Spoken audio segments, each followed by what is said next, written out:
we can get this organized. Now, I can't see the chat. There isn't. There's nobody in it.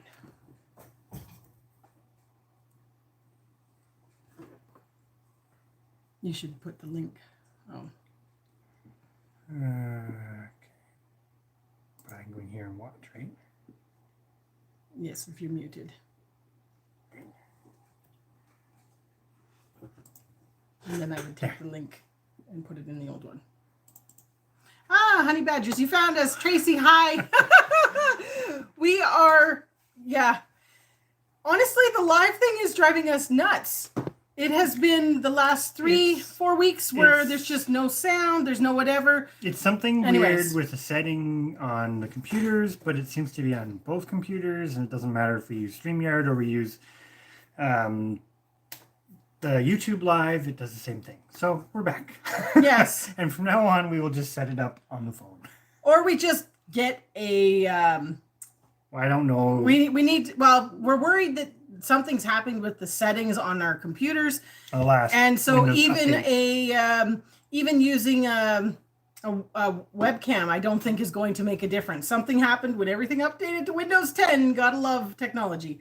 But anyways, yes, when it does, it's funny. We've managed to be here now. We have deep discussion for tonight, and hopefully everything will go hunky-dory from this point on. Bear with me. I'm going to just tilt this forward a bit. There you go. That's better. Better? Yes. Oh, we look normal. Yay. I'm not stretching my neck like an ostrich to get on there. So hello, everybody. I hope you're all having a fantastic week so far and had a great weekend. Mm-hmm. We were busy as usual. That's sort of busy and lots of rain. Oh, the rain. It's not a bad thing, but I don't know. I'm getting really tired of feeling like I live in a rainforest. And the garden is just a jungle. Which is also not a bad thing, but... And the earwigs. I don't know if anybody else is having earwigs problems. Earwig problems. But my goodness, every time I break a leaf off of lettuce, earwigs all fall out. Oh, it's just... They're not really doing any damage. No, There's but it's just gross. A lot of them. It is gross, though. You guys keep not getting your rain. Hey, Hollaby Homestead. Yeah, well, we had another doozy today of thunder and lightning and a torrential downpour. Just like went out, look at the garden afterwards, and it's just flattened. But then, the next day in the heat, it's going to bounce back up and grow to be twice the size. I keep saying it. I'm waiting for a tornado because tonight we watched the clouds. Yeah. It was scary. They were just... We're not in an area that normally gets them, but... We thought for sure there's a tornado coming. Oh, we need to... it's crazy. We're getting hammered with rain. And how close are you, Tracy, to like the fire stuff? Because we're noticing the smoke here, which they're saying is coming from northeastern Ontario. So you guys must be noticing it even more. I wonder if that's why we're getting the rain. That's true. Because of the heat and the big bodies of water and stuff. Yeah. It's got lots of particles for the water droplets to attach to. Yeah. But I'm glad... I'm not saying this in a bad way, Hollaby Homestead, but I'm glad that somebody else is having earwig issues too, because it's just been like ongoing with them. So about 2 hours from the fire. That's still pretty close. Yeah. Yeah, was that this morning or was that yesterday morning we got up and commented about how it No, it was yesterday afternoon. We went outside and it was just really looked so hazy and weird, and we thought, maybe it's just like humid. And then we did some research, and it was we live in our bubble. Yeah, we don't even watch the news. But it was one of those things. It was like, is there a fire somewhere near us? But there isn't. So sorry, I don't know if I said hi to Davis family as well. Yes, hello. I saw you were in at the beginning. Yeah, we said hi on the last one, but anyways, we're saying hi on this one too. But we're gonna hit everybody up with some deep, thoughts, and hopefully, everybody will have some wonderful advice for us today, because we are stuck at this ridiculous crossroads of having to make some decisions. We've lost so much sleep over it and spent so many hours talking about some changes that we have to make, but we're just not sure how to make them or what to do. It's because the change, we're looking at it probably too in depth, for lack of a better way to put it. But it's this thing of, if we make a change, then that has a ripple effect on a bunch of other things, and pending which change we go with, it could be Yeah, it's that ripple effect is where we're not really sure. Bottom line, I guess to start, this is going quite a ways back. I mean, the whole point of doing what we do is to feed ourselves, and um, whether it's gardens, animals, whatever, that's the point. There's enjoyable parts to it too. Nothing wrong with that, but that's the point. And we've kind of gone through this thing of really looking at like how much do you need or how much is enough, and not changing lifestyles, but changing eating habits and whatnot. And well, and where is that line? Well, Really? and it all in, and I'm going to use this word that I kind of dread using, but all in the purpose of trying to be as sustainable as possible, because this is something going. Or independent. Well, independent kind of is part of sustainable, but this is something that goes way back to. Actually, I'm going to say it was Mark, the Arkansas woodcutter from Shed Wars, said this once to me in a chat about. How people used to do things in the old days, and like, could you imagine without the convenience of feed stores and all that sort of thing, feeding all the animals that a lot of homesteaders have, us included. Now, I think a lot of our choices over the years have been not terrible at trying to reduce the overhead, but we still kind of. But then they escalate to having more animals than you need. Well, that's another part of the double-edged sword to the ripple effect. Yeah. Because to really go back to absolute basics. Hello, Brampton Garden. Yes. Sorry, we're trying again too. We're on take 2, so hopefully it's working for you as well on our end. Yeah, but if anything changes, anybody let us know. So one thing, going back to like absolute basics, going back to like the old way of homesteading, people didn't have a lot of animals, mostly because they couldn't feed a lot of animals. The difference was, unless you lived in an extremely isolated spot where you didn't have any neighbors, and neighbors could still be a distance from you, but no neighbors, other people tended to have the same things that you did, so you didn't need to. It's like chickens. And actually, I'm going to start with the chickens. I'm doing a lot of talking right off the bat. So if we're just diving right into at it. Anytime, this is completely go right ahead, and we're going to keep watching the chat. But chickens would be the one livestock we have basically adamantly decided we're not downsizing. We're going to keep running it the same way as we have. We're not switching breeds. We're not changing anything. The base reason for that, they provide us a really good cost benefit ratio for the amount of work versus what you get back between eggs and chicks and meat and all the other stuff. Which all does tie back into what we talked about even last week with the when is enough, or what did we talk? Wasn't it something like that? When do the ends justify the means? And it's kind of all been ongoing thoughts. And that was a really good point from Tracy, because my great grandmother was the same way. She used to keep things seasonally. And then she didn't have to overwinter it. She did that with cows. I think when I was not even born, they did keep some stuff. But that's another part to the picture of the sustainable that I probably have a bigger problem with than you do. But it's that trying to be less dependent on others. And I'm going to use the chicken example. We could easily just buy broilers, raise them out. It's quick, it's easy, it's simple, but we're perpetually would be dependent on someone supplying those. Yes, because we can't raise those, we can't breed those ourselves, which means that we always have to buy the chicks, etc., etc., etc. And going through the stuff, we were pretty buffered from it, to be honest. But going through stuff locally and talking to people, it's like people who did that couldn't get chicks, couldn't get chickens, couldn't even egg laying flocks. When people kind of an all in, all out. I get my layers, I raise them out, they lay for a year, and I rinse and repeat. Nothing wrong with that, but like they weren't available because the demand was crazy. So the chicken model that we have, without getting too deep into it, and I'm doing a lot of talking. That's okay. I'll interject when is basically they're not a common breed.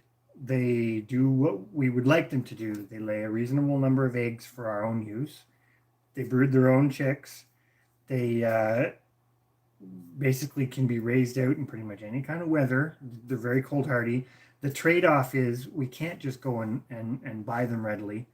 So we have to maintain a population, which is very similar in some ways to seed saving, right? seed saving simpler because you don't you grow it, you And save the you seeds, save the seed and it's and done you until put the it on the next. shelf or put it in the container and it's done until the next. But with animals, you have to maintain, when you're doing it that way, you have to maintain a population. So great comment about, I love that comment, Tracy, because I knew something like that was going to come up from the conversation, and I think it's great.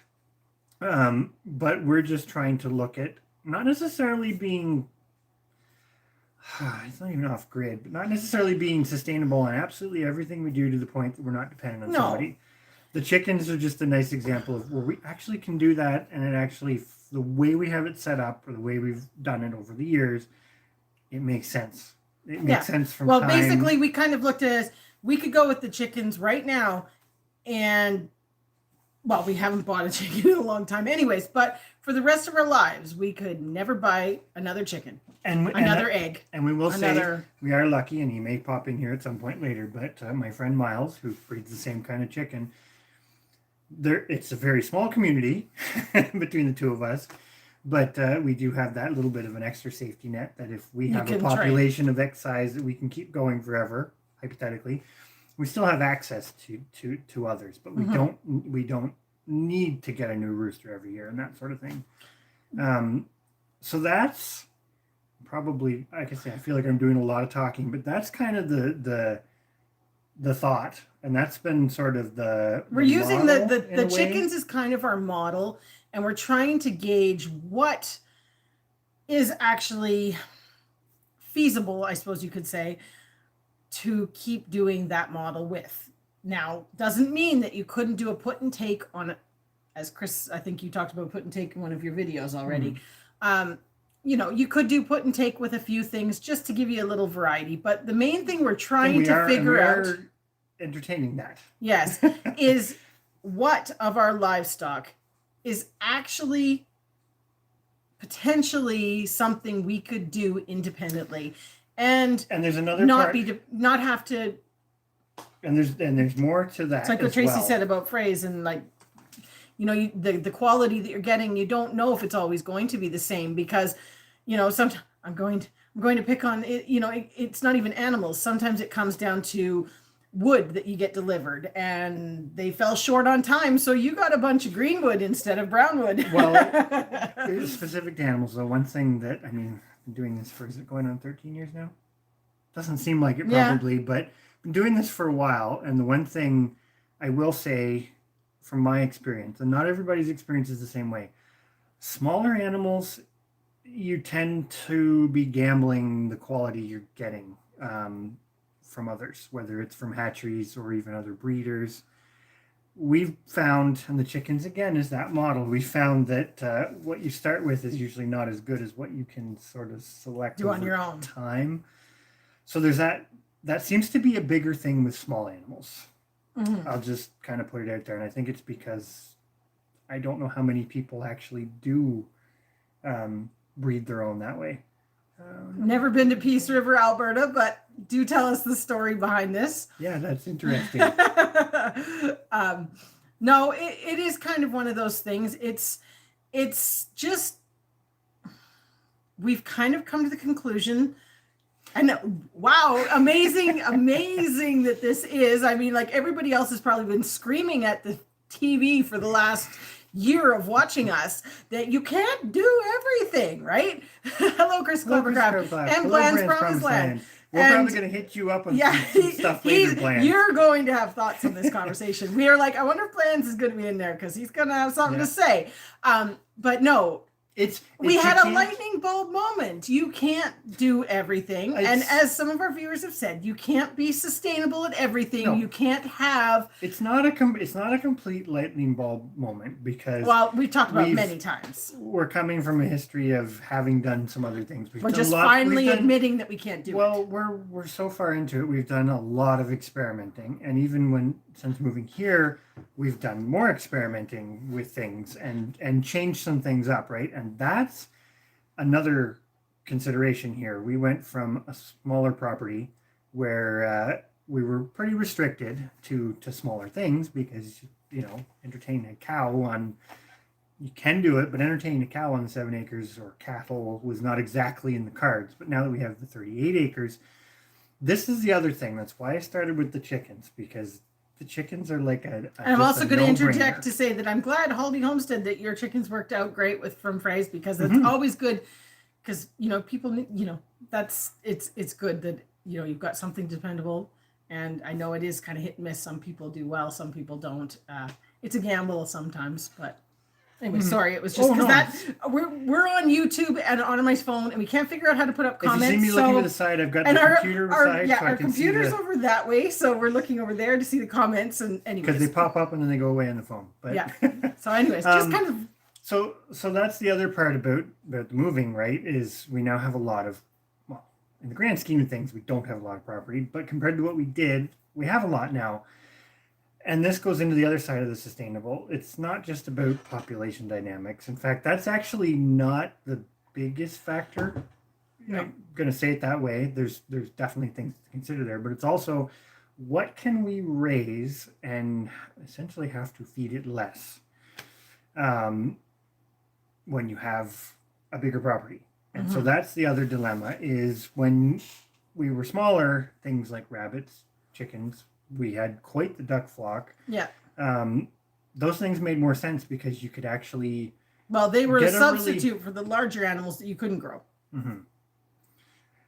But then larger animals come with their own dilemmas. So then they sucker us in, and now we are in that dilemma of having the small animals and the large animals. That's where we're at now, and so now we're at that crossroads where we need to make a choice of. Are we going to keep going with the little animals that we're comfortable with and we've already made independent, I guess. Like we don't need to get... Well, and Tracy's right again. It's like you have to look at the feed costs. And exactly. And that's where I say with the chickens, we have a lot of chickens. We have more than what you, quote unquote, actually need. But we've done the math on it. Oh, the chickens... It works, and they are one thing. We actually probably could supplement some of the food. The other thing with the chickens is we can let them out to forage on their own, which is sort of a downside to, say, the rabbits. Have a good night, Brampton Gardner. No worries at all. No, thanks for coming in. I'm going to look at if you... Chris's Clever Crafts one's a good one. But you also need some farm hands, do you? But you also bring up a good point, because this is that thing about the Crossroads, because we went through this with the ducks. What did I have them for 10 years? Almost, maybe quite a while. Had them for a long time. 8 or 9 years for sure. Had them for a long time. They worked. Now we did get to the point, because even before everything that's gone on in the last year and a bit, that feed costs were starting to go up a little bit. They were creeping. And we did make some decisions based on a number of factors, which I think is the best thing you can do. And I guess that's why we're having the live, is how do we put this? We just value everybody's opinions. It's hard when there's just the two of us. We just keep talking around and around in circles, but it's nice sometimes to bounce ideas off of other people and see what their thoughts are, and this is where it's also hard, because sometimes people that might be regular in your life, I'm going to say it, they don't get it because they're not doing it. Hey, which Indiana, is very different when you're talking to people who are doing it. So that's why we're having this discussion. Well, it's nice to have an outsider's opinion, because we talk ourselves out of things, then back into things, and then out of things again. And basically up to this point, I mean, the two big things that we've gotten out of was the ducks came down to predators, and came down to feed versus return. And because we didn't want to use the incubators, which most people do, but we weren't, we had to keep the two kinds of ducks, because we wanted the duck eggs were the more important piece, but the ones that laid the eggs wouldn't sit on their eggs. So then you can see the sustainability issue there. At least that's how we looked at it. So we made the decision to get out of the ducks, which is what brought the geese into the picture, which I'm not going to go to yet. We also made the decision to get out of the goats, which probably to a lot of people doesn't make a lot of sense, but it's again that property side of things, because goats are harder to fence, and our property is long and narrow, and to fence the area, to have them out where they could basically reduce their feed costs and actually use the forage that we have. They were a very long way away from the house, and it's very difficult and expensive to fence them in a way that they're not going to get out, wreck the fence, Hey, etc. Aldan. And then you also have the predator issue. So we basically, it was the same thing. We ended up, when we moved here, we were feeding them 100% of the time, and it didn't make sense. I think almost Even we given should their we should return. almost backtrack 1 second and just go through because I don't know, we've never really done it, but for the people in here, you know, we're valuing their opinion, explaining kind of what we have done and what we've quit doing. Yeah. Okay. Because I mean, maybe some people haven't gone back and watched the getting rid of the goat video or whatever. So I would kind of no problem, Aldan. That's we were hoping you were gonna come in. So yeah, we were all like good. Yeah, because we were worried that you'd maybe sent something and for some reason it didn't come through, and we were just like, oh, I don't know, and I don't know how to get a hold of you. So it was kind of one of those things. But anyways, now that we know that you haven't gotten in touch, that's all right. We're good. So really, we started out. Well, you had big pigs because before Chris and I got together, I only had horses, and we did have a few chickens. That was it. And I started with ducks. You had ducks, followed by chickens. I've raised turkeys. And Actually, you had I quite enjoyed the turkeys, but there was other issues. And then I raised Tamworth pigs. Yeah, and the goats, the Overhassley goats, and the goats. So then once we got together, the Tamworth pigs went. Mm-hmm. Because it was decided that they were very pricey to feed. Basically, you were feeding pellets 100% of the time. And the downside with the Tamworths was to raise out weaners, and this is something about the put and take. To do weaners is kind of a put and take, not a big issue. But the Tamworths, at least where we are, they're pretty much gone. So if you really and the Tamworth pork, in my opinion, is different. So if you wanted that different product, you were pretty much stuck breeding them, and then it just the math just didn't work. Especially from a perspective of if you can get a Tamworth and do put and take, great. And it's not. But if you wanted to breed them yourself, it's not particularly sustainable because you're completely dependent on the feed store, and you can't really, unless you have a lot of property and a lot of resources, you can't really keep any number of them as breeding stock, so you're depending on other people too, which is another thing, which is what really brought us to the Kuni pigs. Mm-hmm. Yeah. So we ended up. What's 5x5 mean? I'm not sure what 5x5 means. What does that mean? Anyway, so we ended up just going through this quickly. So we didn't stick with Tamworth pigs because of the cost to keep the breeding flock going. And we've now got Kunis, which we're new to. So we don't really have a full-on determination of that. But we're really liking it. We added, once we were together, we added the rabbits and the sheep. Mm-hmm. Good audio and video. That's good. Thank you, honey badgers. Sorry, I didn't know what that meant. So we added the rabbits and the sheep since we've been together. We've had the rabbits for 8 and a bit years, and then the sheep for 6 years. And the rabbits worked really well on the small scale. It's not that they, and I will say this, it's not that they don't work well now. Just we'll get to that. Mm-hmm. And then sorry, I'm just going through this quickly for everybody because some people don't know what we've had, what we didn't. So we had the Overhassley goats, which we were using for milking, and it was fantastic. But once we moved to the bigger property, the temptation of bigger and better, and the difficulties of fencing, and whatnot for the goats led us towards getting cattle. And I think cattle has been where we've hit a breaking point. I will say it. I do think that's put us over the tipping point in the sense that we now are going around and around in circles with big animals and the cost to raise these big animals and the difficulty in keeping it going. Yes, the difficulty in keeping to things the way we have always done it, which is being independent and not dependent on somebody to buy. Which we will say, we went into the cattle knowing you can't be independent. Yes, we did. You can't have multiple bulls unless you have multiple properties. But it is one of those things. It's so hard when communities, and I don't mean internet communities, because we've met amazing people internet wise, but we can't get a cow from you. Some of you we could. Maybe some, but it's one of those things that it's not the same as what it was when people did the farming that we do, where you had a bit of everything, but all your neighbors had the same stuff. And the hard part we're finding, going from chickens on the small side to something that you can technically keep yourself and really not be dependent on too many other people, even to the point you probably could figure out the feed if you really wanted to be that resourceful, depending on what you want to grow. It's like our millet experiment. It's possible. Are you ever going to be completely independent from the feed store? No. But the thing with the cows is, how do I put it?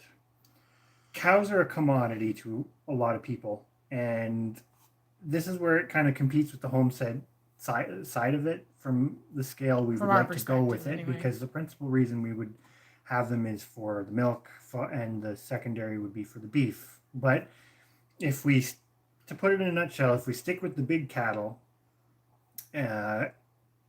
we basically don't need as many of the smaller animals to produce the same amount of meat. Now, the other side to that is from, I'm going to say this because this is the reason that we're kind of shy away from the put and take weaner pigs. I'm jumping back and forth a lot, but is the issues with getting things butchered. We kind of like the idea for ourselves of things being small enough you can manage it. I know you can do a full-size cow, you can do a full-size pig, and lots of people do. Thorhaven did their bull relatively recently, like this year. So it's possible. It's just a case of us weighing out the pros and cons of how long do we want to have to, like, do we want to have to do that every year if, for example, we can't get something big booked into the butcher? I love that comment. Chris Clevercraft is starting to get closer to perfection on their own. And I think that's the problem for us, is we are striving for that. We have this vision of the perfect homestead in our mind that is completely, because your neighbor doesn't do it anymore. And it's a wonderful pipe dream to think that our neighbors are going to join on with us and want to do that. Maybe eventually all the houses will sell in the area. We can get certain people to move in. That'd be wonderful, but it's not happening anytime soon. But it is that thing of balancing it all, really. Well, I will say this. Bland's got a good point. If there's anybody else you can partner with, and I'm going to say the short answer is, in all the years that I've been doing this sort of stuff, your friend Miles is stuck with some of the stuff. It never really works out because everybody similar stuff. And this is completely fair, but everybody has their own way that they would like to run things, and there's nothing wrong with that. But sometimes it makes it difficult to be dependent on it. It's not dealing with people. That's not a problem. It's to be dependent, right? Because as we're kind of finding it with the bigger cows, sometimes it's other people make sure they have their part of the bargain before you get yours. Before you need yours, and then you're kind of stuck with something that nobody really wants to have to get rid of. Buckwheat and sunflower seeds. We do the sunflower seeds, but we've not done the buckwheat. We've never tried growing buckwheat, and I guess this is really good. But I think the food part of it is definitely a part of things. Oh, this is going so fast. This is going so fast. We're gonna have on my phone. I can't read it, and I feel bad because I'm constantly turning over here. I agree with Thorhaven. The best would be to be able to be sufficient and feed your animals. I'm going to say it where we live. I don't think that's actually a reality for any of it. You're always going to have that bit of a dependency, but our goal would be to reduce it as much as we possibly can. That's what we would like to do. And Hollaby Homestead, it is very easy to get carried away. Our problem is not necessarily getting carried away with too much of one thing. We're carried away with diversity. That's our problem. The big balance is trying to find. You can do a lot of different endeavors, and we find this with the gardening too. We're not kind of going down that road tonight, but because we haven't done really much of the livestock centric stuff in a while in a live, but. You can do it with the garden too, right? It's like we were talking about this. You can grow, 2 or 3 broccoli plants, and I'm not sorry, 2 or 3 broccoli plants, 2 or 3 cauliflower, and you just kind of a little bit of this, a little bit of that. But if your goal is to try to put as much as you can in the freezer, sometimes you're better to focus on the things that do well or that you really enjoy, or rather than too much diversity, because you end up spreading yourself too thin, and then you end up not doing any of it well. I think that's the central theme here. We could easily have, like we've talked about it, you could have one cow that you somehow figure out getting it bred to milk. You could have a couple of sheep. You could have the two wiener pigs. You could have this, that, and whatever. But it would go down the line of we'd probably end up not doing it all well with too much diversity. And so we're trying to find that balance of what are some things, because we do have, I'm going to say it, we have that prepper mentality sort of, although it seems kind of hidden of, and that's why I use the chickens at the beginning, because I'm going to say it, in our area, chickens got hard to find. Prices of chickens went crazy. Mm-hmm. People were going to feed stores complaining they couldn't get it. Like we were talking to our local feed store about it, and like it just wasn't there. And it makes sense why. But we were completely insulated from that. Yeah. So we never ran out of chicken meat. Yeah. We never ran. Well, it's like seeds. It's like we were basically insulated from it, and that's a nice feeling. Mm-hmm. Even to the feed perspective, right? Because the chickens are not exactly a make or break it type thing. Even if the feed cost goes up a bit. And we're kind of picking on the chicken thing a little bit and using that as an example, because that's something that more people can do on their own than accessible. Say, for example, the sheep. We are almost there with the sheep, that we would never have to buy another sheep. Not that you wouldn't, but you're but not dependent. we kind of always do that. Like Chris says, we have a bit of the prepper mentality of, if you couldn't buy one, is it over?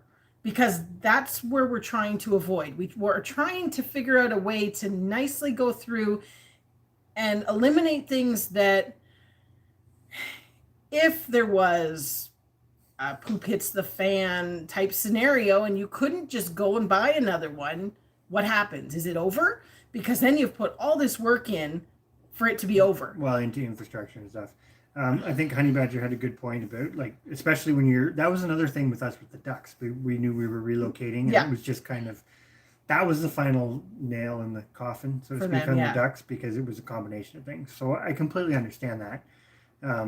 When you're trying to relocate, like, you don't want to, trust me, we moved enough. Yes, and I agree with what Blant is saying there. That's another thing, is knowing that if feed runs out, you could still feed them.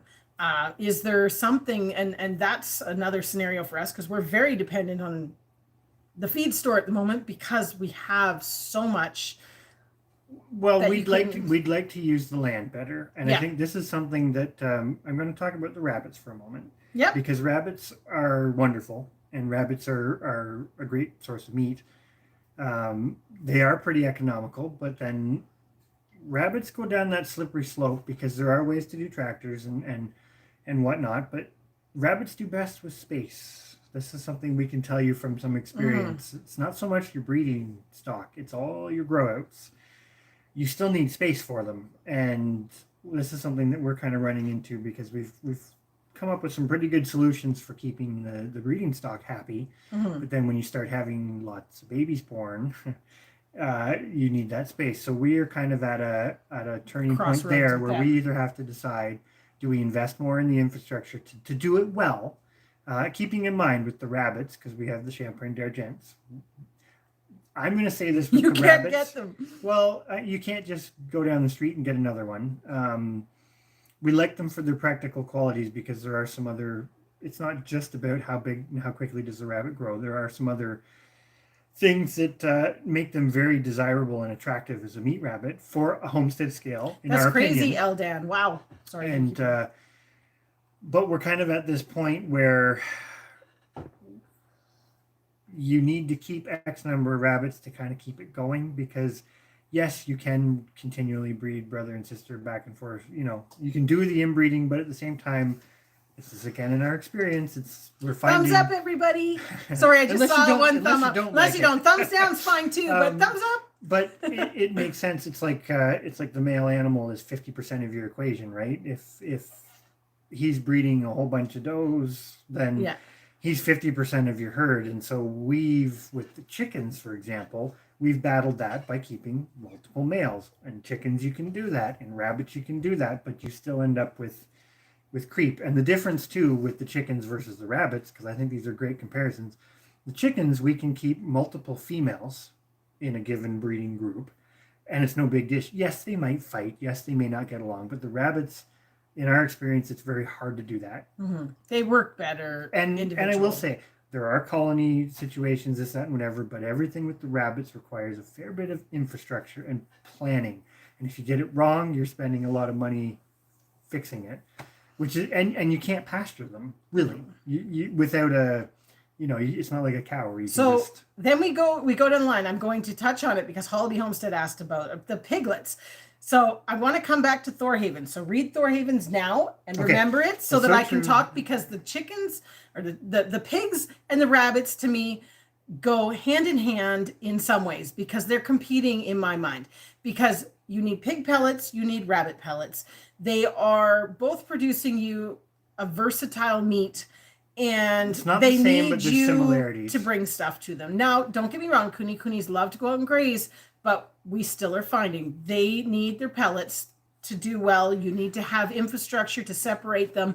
There are a lot of things. So now we're at a crossroads. And they both have litters. Yes, which means you go from very few animals to a whack-load of animals. Which is really beneficial in some ways, but it can also be a negative if you've got too many. Like, for example, a cow has one calf. Yes. I know sometimes they have twins, but that means you're only doubling.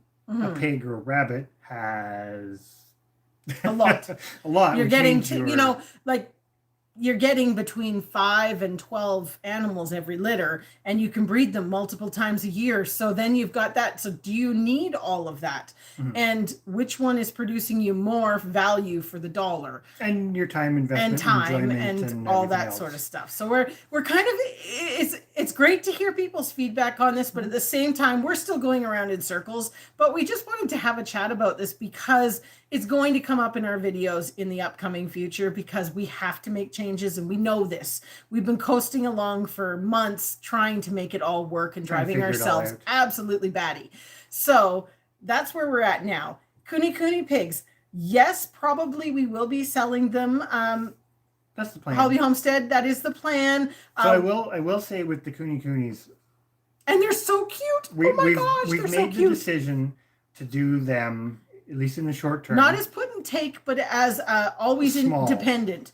We won't have multiple boars at this point. This point, maybe we'll keep a young one and an old one. But it's like with our sheep, we run 3 or 4 rams every breeding season so that we have diversity. We can't do that with the pigs. We don't want to escalate to that. We want to go at it slow. Yes. Because we're looking at it first from a perspective of how much pork do we need to feed ourselves. And we are shying away from, for quite a while, like with our Icelandic sheep, we've really looked into how can we turn this into a farm business.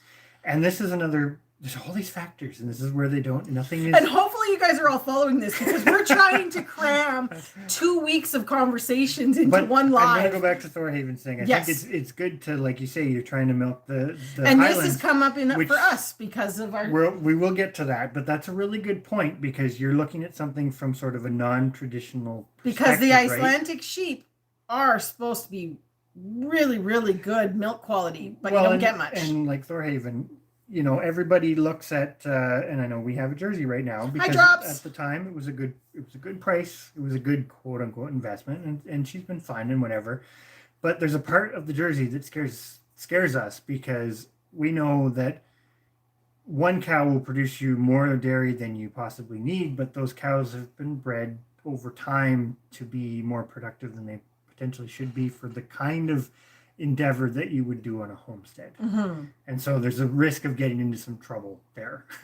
Although in one sense it also simplifies it, but it's a huge time commitment, because for example with Thorhaven's Highlands, if they do train them to milk, you won't get the volume of milk that you would get out of a Jersey, but you also get the independence that you could go away for a weekend, and as long as she's got a calf, you can leave it. And so, hey, Katie Lake, that's kind of that looking at it non-traditionally, which is like the kuni things. The kunis don't make sense as a hog to grow out to sell pork. I'm going to say it that way, at least in our area. Well, unless you can get them for like $50. Well, which you can't. You can't, but they take too long. They're too expensive. They don't produce huge litters, et cetera, et cetera. But on a homestead perspective, they're perfect. They're perfect because they're friendly. They're not destructive. And it kind of goes down that line, and this is going to sound bad, but of a litter of 5, let's say we were to eat all 5 of them, we can actually consume that, as opposed to even the Tamworths, which were smaller, or Berkshires, or something that's closer to the 1,000-pound mark. You have a litter of 5, you're not consuming that, which puts you into the dilemma of you've got to find an outlet for that meat. And this is just, it's that thing. It's a snowball effect. It's how all these little factors just affect everything so much, and why we have this desire to want to just be as self-sustaining and self-sufficient as we can, that we're not. Doesn't mean we couldn't take one to the butcher and get it done properly and try to sell it, but we don't want to have to do that. Which kind of goes to the cows, because we've talked about this before. Now, before you get onto the cows, because that's going to be a longer rampage, I am just going to address a few things that have come up. So, Indiana Backyard Gardener, I'm going to look up if you're actually interested in them, because I know there are, I'm a member of 2 groups or listings where we list our rabbits for sale, or our rabbitry, and people contact us to buy rabbits. And I'm sure there is some might not be right in your area, but there's definitely a few breeders. So I will try and find that the website or link or the thing for that. It is, yeah, it's a website. The thing for that. The thing. And try and get it to you, because if you are interested, then at least you have that information. Mm-hmm. Because we're finding, like, we actually went down to the States and bought some and brought them here, because there's none. We are basically the only actual full breeder of the Champagne D'Argents in Ontario. What we find, and a lot of people do it just like a little bit here, a little bit there. But I'm going to say it. Something that we find is there's lots of people that have them, but they have like 2 or 3. And so that's kind of going down that line of doing it well, mm-hmm. I guess, right? Yes. It's not that that's wrong, but or bad or anything like that. But when you're trying to produce as much meat as you can in an economical way, it's nice to have something that has a standard, predictable outcome. we love the rabbits. It's just as we kind of get into the bigger animals, which are less labor intensive, the rabbits are becoming one of those, is it worth it? Do we need it? And it's a real hard decision for us, because we've had them for 8 years. And on one side of the fence, like I say, we genetically, we could never buy another rabbit, mm-hmm. technically. Yes. And breed them till we can't farm anymore. Exactly. But as I said, to do that, we have to invest more time and effort into the infrastructure, and then we're stuck at weighing the pros and cons. Like the whole family, this is another factor too, which goes into some of the things. The whole family likes the rabbit meat, but like you said, rabbit and chicken are similar. And if you start having, it's like the pigs, if you start putting 4 or 5 of them in the freezer, how much rabbit do you really need? And which one ends up being more time versus it's that balance, right? Yeah. And that's where we kind of are starting to feel like we can't do it all well. Mm-hmm. So that was one thing I was addressing in the Backyard Gardener about the rabbits. And the other thing was I was going to say, Eldan with the, she was talking about their feed store. Still, you couldn't get the chickens. And that was something that just blew our minds, like the demand that was there, and the fact that people didn't realize, or maybe they did and just didn't think about it, but they're not just ready just because you want them. They have to plan it 6 months ahead. So if everybody goes and buys the few that they actually raised, you got to wait, because they're not just like, it's not Jetsons, push a button and there's a... Well, and this is something too, because actually I'm glad you guys are enjoying the conversation at Thorhaven, but you had a good point about the rabbits of keeping them small so you don't have to invest in the infrastructure. So this is that balance, right? Like I just said, we could do it. This is it exactly, James Boucher. Exactly. The cows could kill me. And exactly. Our 2 cows, well, we have 3, but the 2 big cows right now, they didn't come. They're friendly. They're very friendly. They're not aggressive or anything like that. Not handled in a leading and super well behaved. They're a little spoiled. I think it's more than that, but there's been a few incidents, and we don't even have the bull, and that's the other part that's really been a hard decision for us because this is something that goes back. It's going to link from what Thorhaven said about the just having a few rabbits and keeping it small. Is that's definitely an option, and we actually have talked. That's something that's on the table right now. We might go through some scenarios of what we've been thinking as we kind of get to the end of this. Wait till calves come. Oh, I can Hey, imagine. Miles, we were talking about you. Were your ears ringing? We were actually, but and how you're a good resource for chickens. Yes. It's like and this was another thing. It's like an extension of our flock. Don't forget thumbs up. What was I saying? Oh, Miles is said in, about thumbs just having the couple, but eventually you'll have to bring something else in, and then this is where it gets tough again because I'm a big proponent of keeping, I'm going to say, purebred livestock. Not so much.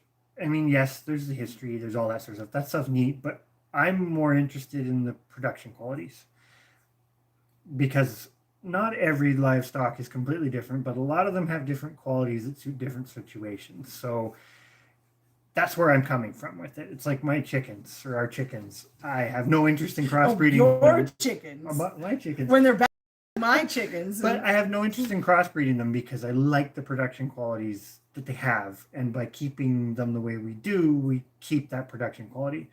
So likewise with the rabbits, which I will say this on camera. I think with the rabbits, it's probably a little bit less important, but it's still there because I will say there's differences between the Jargents and some other breeds. I mean, you can even look at that. It's like, look at size, right? The quote unquote meat breeds are all about the same size, but look at all the different breeds of rabbits. And just like that, thinking outside of the box, things like Dutch rabbits, which are tiny, in their place of origin, they were meat animals.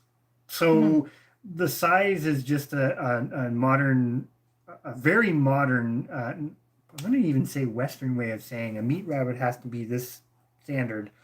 And then all these different breeds tend to just be different colors, which is not 100% true, but there's some truth to it. And everything else is not a meat rabbit.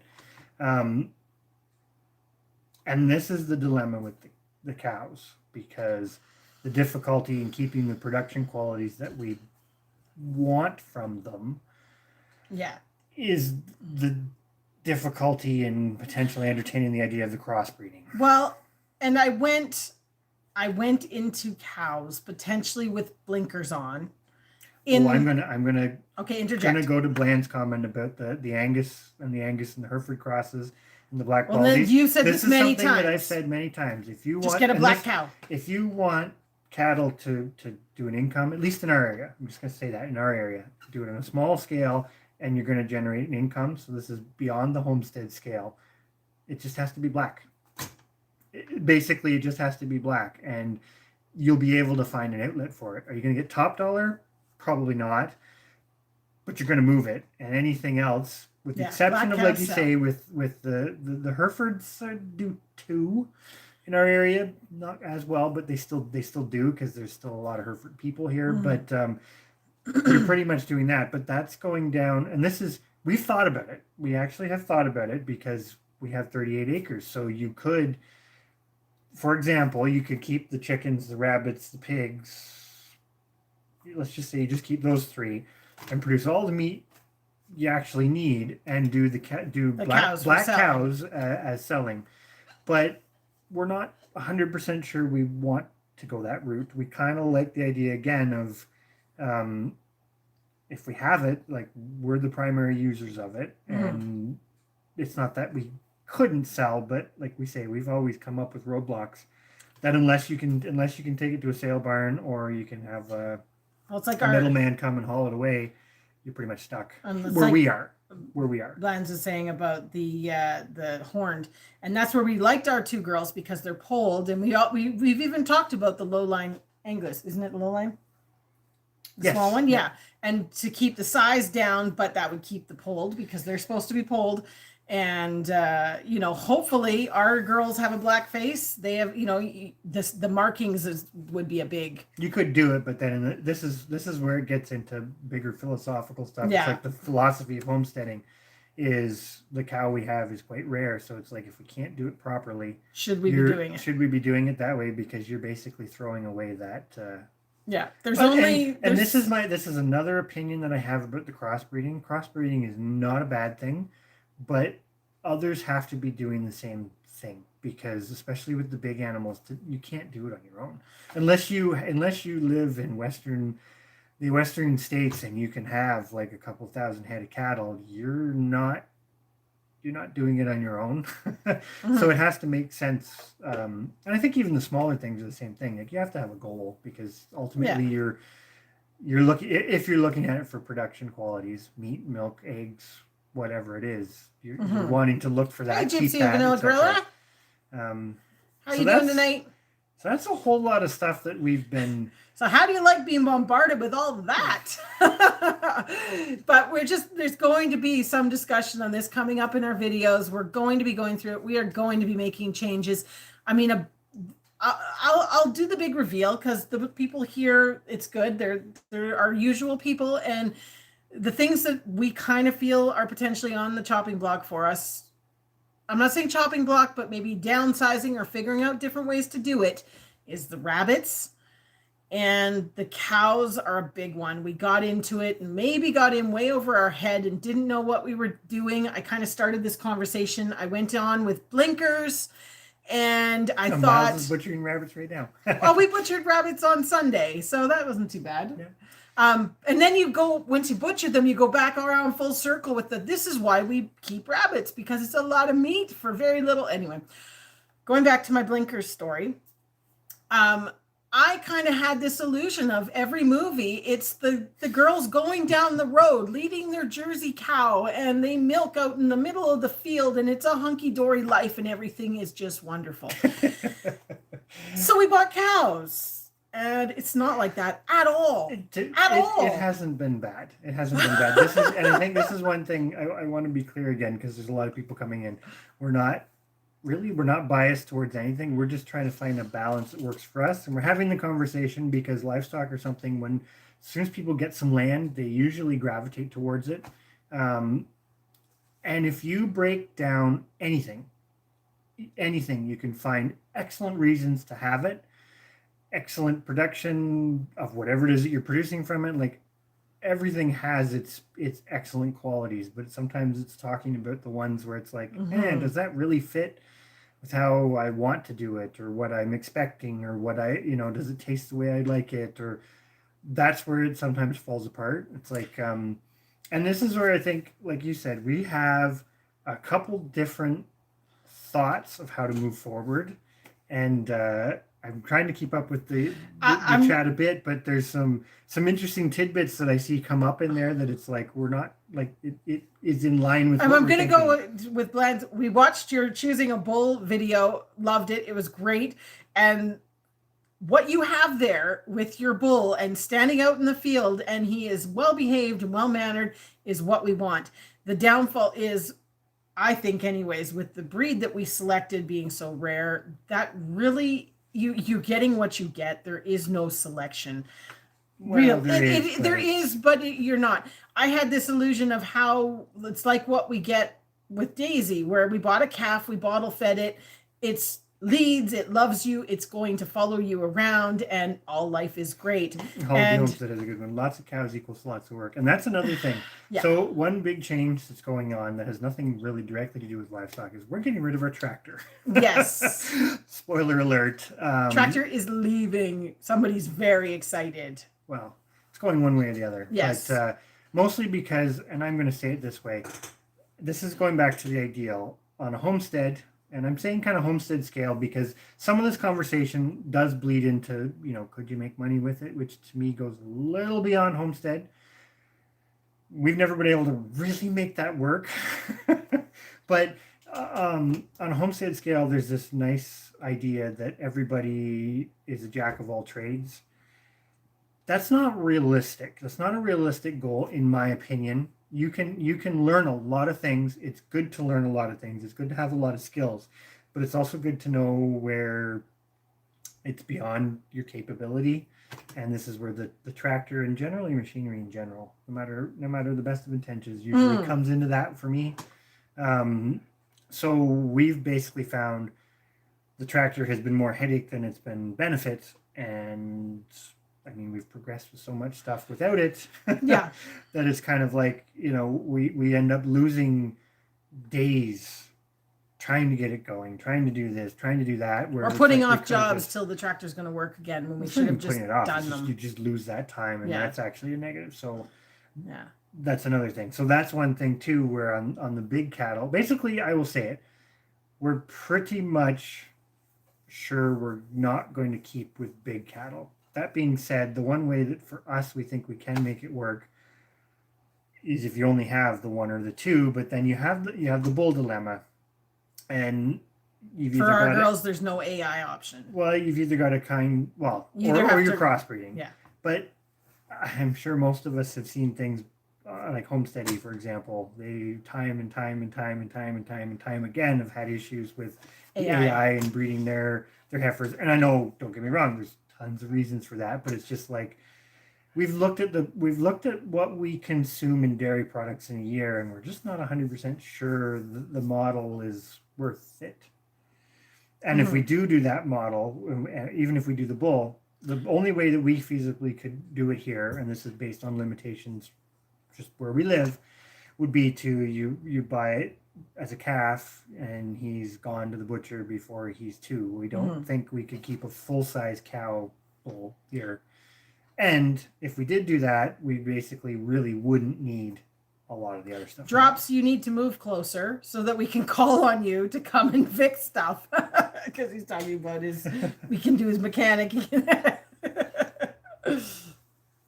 Oh.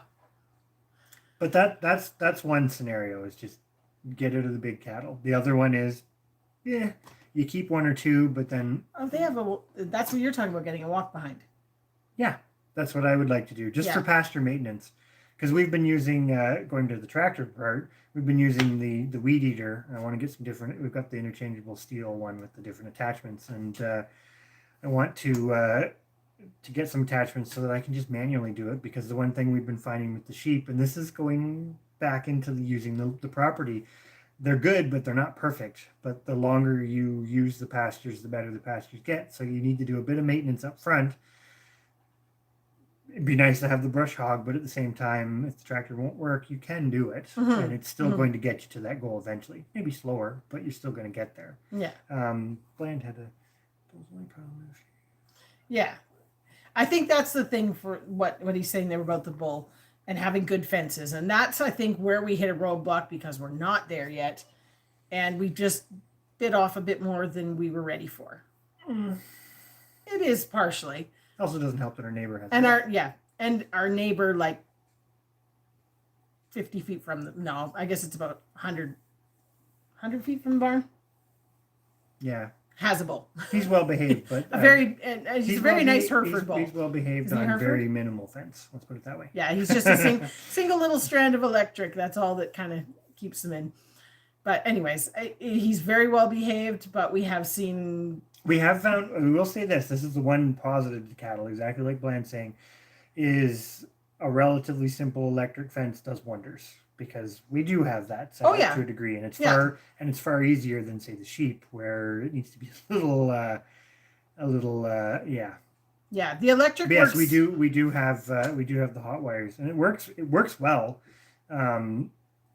We're still not 100% sure on the bull front, just because the neighbor a couple lots over, I don't know, we didn't actually see it, but the bull jumped the fence and got to the neighbor's bull, and there was a whole lot of hoo-ha going Missouri on. Doesn't sound too bad. And drops. We don't think the other bull is there anymore, potentially, but that's one thing actually.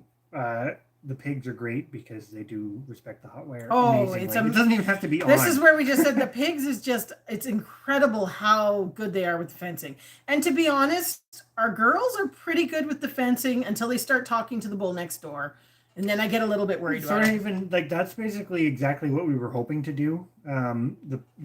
it also becomes a cost thing though, because at least in our area, and we're finding this with the particular breed that we have, the male offspring are the ones that everybody uses to make their money, right? So when you have a very small community, they don't tend to want to sell them. Yeah. So this is kind of what I was saying about, and even with other breeds, like we looked extensively into Dexters, and we did actually look into Highlands. Yeah. To be fair. Well, that's because there's quite a few people around us that have them. That do have them, but it's also that thing of you're looking at a lot of investment every year to get that bull. And their horns scare the bejeepers out of me. Yes, but I mean it's not a cheap animal, right? Like you're. Oh no, I'm getting every animal I ever own will be polled if it comes to cows. No, I mean the price to buy the bull every year. You're like, yeah, probably close to the $1,000 mark, and then this is where we are with. And then this is our thing about comfort level. Could we actually piece it up? Yes, but it's kind of cattle's a long-term investment, so do we really want to have to be doing that every year for the rest of our lives to make it work? Because as soon as we can't do that, we're either an expensive trip to the butcher, which is going to have to be booked in well in advance, which if we get them as a calf, that can be done. You can get a butcher spot within 2 years. But if not, then you've got to deal with that. And we're just not sure at where we are in life right now that we want to have to do that with such a big animal. And part of that too comes from our horse that died this spring. It's like big animals are big bodies anyways. Yeah. You go down that, it makes the rabbits, I think it was it Chris's Clevercraft said, it makes the rabbits look real appealing when they can't really what's the worst they can do? Scratch you. But yeah. Sorry. So Blanche says, what breed of cattle do you want? Well, we've gone through a whole list of things, and we had decided on the local kind of, it's not famous cow, but cow from our area. We have Lynch Linebacks, and that's what we bought. We bought 2 Lynch Linebacks. They're a wonderful breed because the fact that they are for milking, yet they're still not actually dual purpose. Yeah, you could just leave the calves with them and not milk them, and they're dual purpose, but they're starting to lean a little bit towards the dairy. Cattle. Oh, to beef, yeah. Because that's where the money is in them. Nobody's milking them commercially, which is kind of the catch-22, right? Because for a homestead scale, unless you're siphoning from the dairy industry or siphoning from the beef industry, which you could do, a lot of those dual purpose, they've disappeared for a reason because nobody's doing it. Yeah. To be honest. Yeah. That's there's the real negative sounding side. Yeah. Yeah. So we went with the linebacks because we really liked them. We liked everything about how historically they were used, really. And it's just kind of been, we probably shouldn't have gone with such a rare cow to start. Well, realistically, because that's rarity is an issue in of itself. But. And that feeling that you can't crossbreed them because there's so few of them, it feels like it's but it's still that balance of no, our cows aren't in milk. No. So that was another thing. They're just at breeding age now. They should have been bred in June, but we didn't sort out the bull because we're kind of all on the fence. This is another thing. We got them, I'm going to say it this way, we got them for a really good price for what they were, knowing that we were going to have to float them longer than we would have liked to. To be honest, we couldn't have bought a black cow or for just what we paid for. Or just a cow. I'm not even talking registered, nothing, just a cow. We couldn't have bought a cow for the price that we bought them. But yeah, that's really it. I mean, you can't sugarcoat it. Even when you're just homesteading, you have to look at the economics. Mm-hmm. And in hindsight, like you say, they're a bit more than what we're probably comfortable handling, but the price was right. And this is where we kind of loop around full circle because we got them because we wanted the dairy. That was what we wanted. The beef is a secondary product to us when it came to the cows, just like it was with the goats. The reason we had them was dairy, and you might get meat. Obviously, the cows are going to get more meat.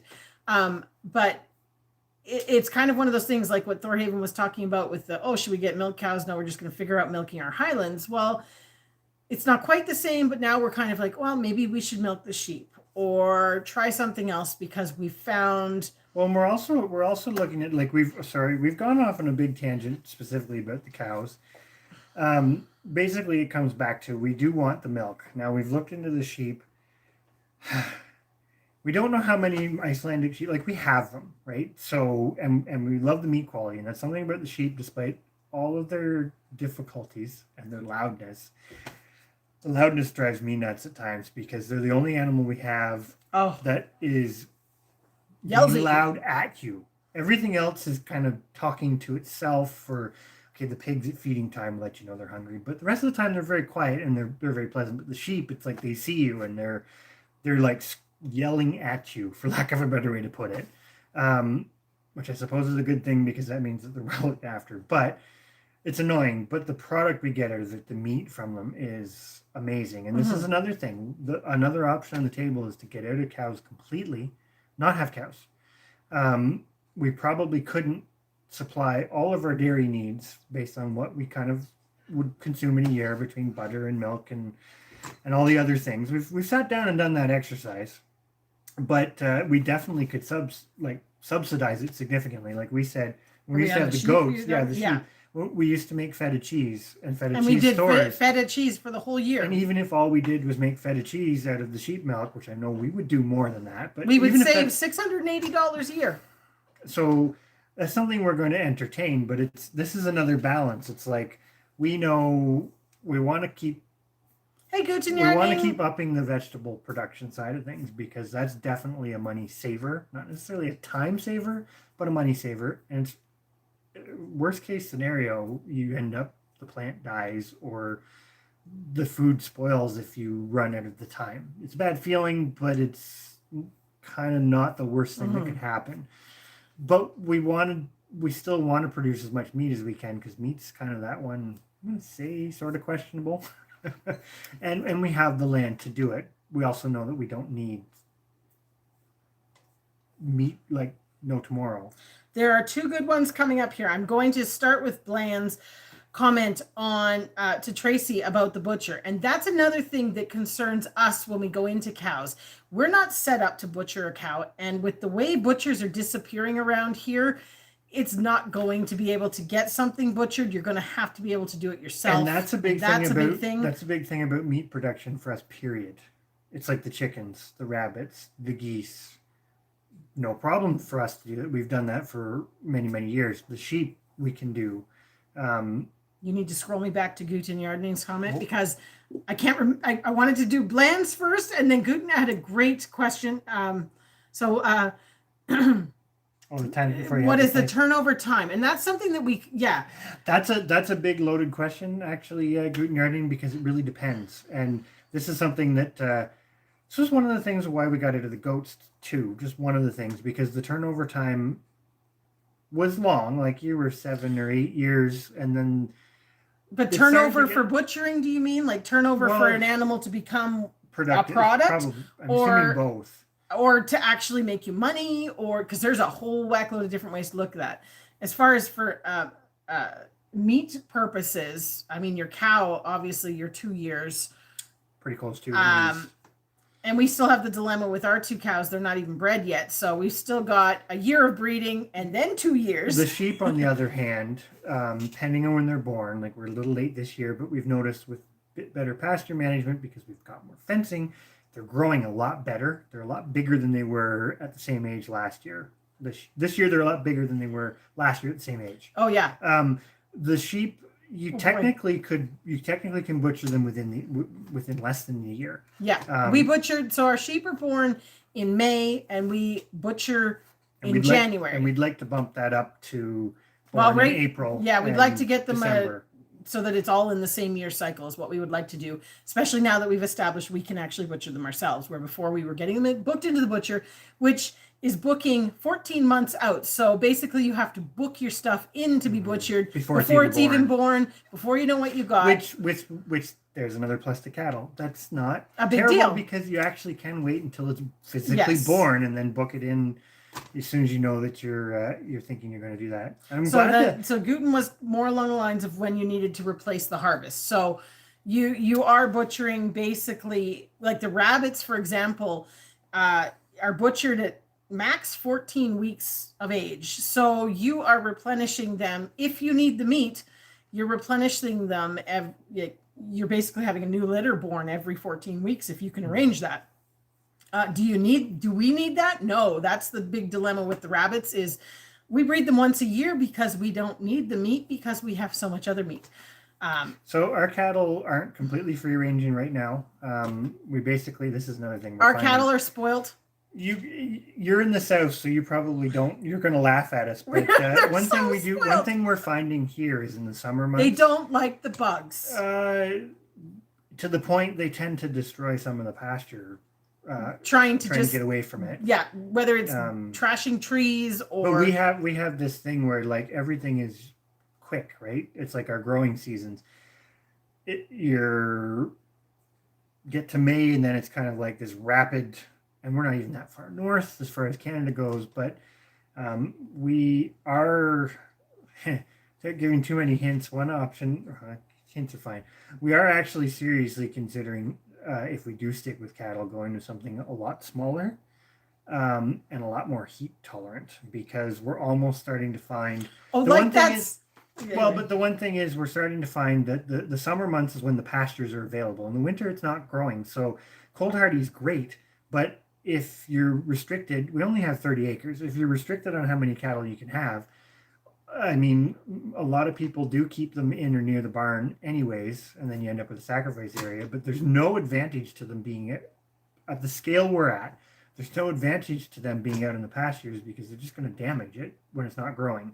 So then you get into this whole thing. That's where it's like on a big cow, one or two of them that you can bring into the barn is one thing, but a smaller cow might be a bit more like the sheep. And this is where it kind of goes to the non-conventional. And we're really into the cow conversation here at the moment, because I think the cows are the one thing. If we're doing cows, it has the ripple effect to other things, because no matter the size of the cow, you're going to produce more meat from the cow or multiple cows than you will out of all the smaller stuff. So for example, the geese. Goose meat is not the same as beef, but it's a really close substitute. So if you if you're not producing the red meat and you like that, goose is a relatively low input option that doesn't even have the pressure of, if they don't produce massive amounts of babies, they cost you very little, which is a dilemma with the geese, because they're on the discussion board too for that very reason of do we actually need them? And of course, if we look at things and go, do we actually need it? That simplifies things, because that's helping in your bottom. So I'm going to, because this is coming up here. So Adrienne at Indiana Backyard Gardener here is asking, do we sell the rabbit meat? We can't sell it unless we get it butchered at an actual butcher or abattoir, which you can't get them butchered for under $9 a rabbit. And it's also nowhere near us. So you're driving 2 hours to get your animals butchered. It's that's not basically for us. That's the problem with all the small stuff: chickens, ducks, geese. There's no rabbits. butcher. There's basically all butchers have basically gone out of it. Now we do sell them live, but because they are, we sell breeding stock basically because they're a heritage, which is rabbit. a small market. Yeah. Because I'm going to say this very publicly. It's not worth getting into animals, in my opinion, on a home when you're trying to homestead. It's not worth getting into them thinking you're going to make money breeding. You're breeding to produce you meat, eggs, and milk, and selling extra. And selling the few extras that are potentially worthwhile. And if you can't sell them, you're eating them, which is kind of at a homestead scale. That's like you say, you don't want to be producing so much that you have to sell. Have a good night, Tracy. I think that's what you just said. Sorry, the chat is moving so quickly. Yes, we apologize if we're missing anybody, but this is good because it's generating lots of discussion. Yes. So, can you take? I can't. No, you need to. You're in. Just get rid of that one. I don't know if I can. Yes, click on the dots, and just remove. No. Hide user from channel, or put them in timeout. I don't know. Sorry, we're trying to figure this out here. Hopefully that works. Did that work? We'll see. Yeah. We're trying to figure out what was going on with Athena, the Althea thing. Look at that. We're going to get some sort of issue. There we are. I think I got rid of it. Okay. Anyways. Thank you for coming in, Thorhaven. Yes. It's just been great conversation. And it may not definitely, you know, if you got any tips for us, send a little note. We are open to any help with our decision making. And Lance, it's been awesome because you've had a lot of input on this. Hey, Wicked Awesome Gardening. Thanks for coming in. Yes. So sorry, before the Athea thing came up with all this whatever, scroll up above that because I was, see drops. That's our first troll ever. I think we got rid of it. I don't know if we did, but hopefully it worked. We've never had to do that before. Celebrities. That's what we always said. You know you're famous when, right? So I was going back to, you'd asked about the selling the rabbit meat, and that's the dilemma with that. It is a case that you have to have it processed in a proper place, and it just seems like by the time you it's no different than what we said about the chickens. When you're paying $8 a chicken to have it processed, and you've got to drive a couple hours to get it all done, even if you have a bunch of them, and then your feed costs. Someone's got to be willing to pay you $35 for that rabbit. So this is why we've really gone back to looking at reducing cost, because, and we're going to pick on the chickens, and we kind of picked it apart a little bit in our, because we did a thing earlier this year. It was like homestead economics, and so we actually kind of looked at the rabbits and looked at the chickens because they were the two things after the move, because the move kind of put everything out of balance. They were the two things after the move that we could actually look at the numbers. Artist in the Garden. Sorry, we had to go back after our little troll incident, so now I'm reading through, so I don't want to miss you. Hello, I hope you're having a great night. So we actually looked at it, and it was kind of one of those things.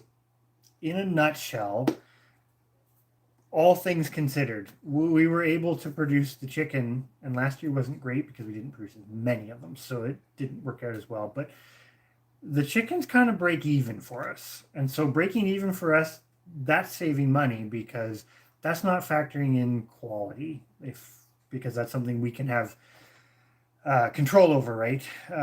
Which is a whole nother discussion in of itself. But so it's a bunch of factors trying to be sustainable, trying to reduce costs as opposed to really generating income, trying to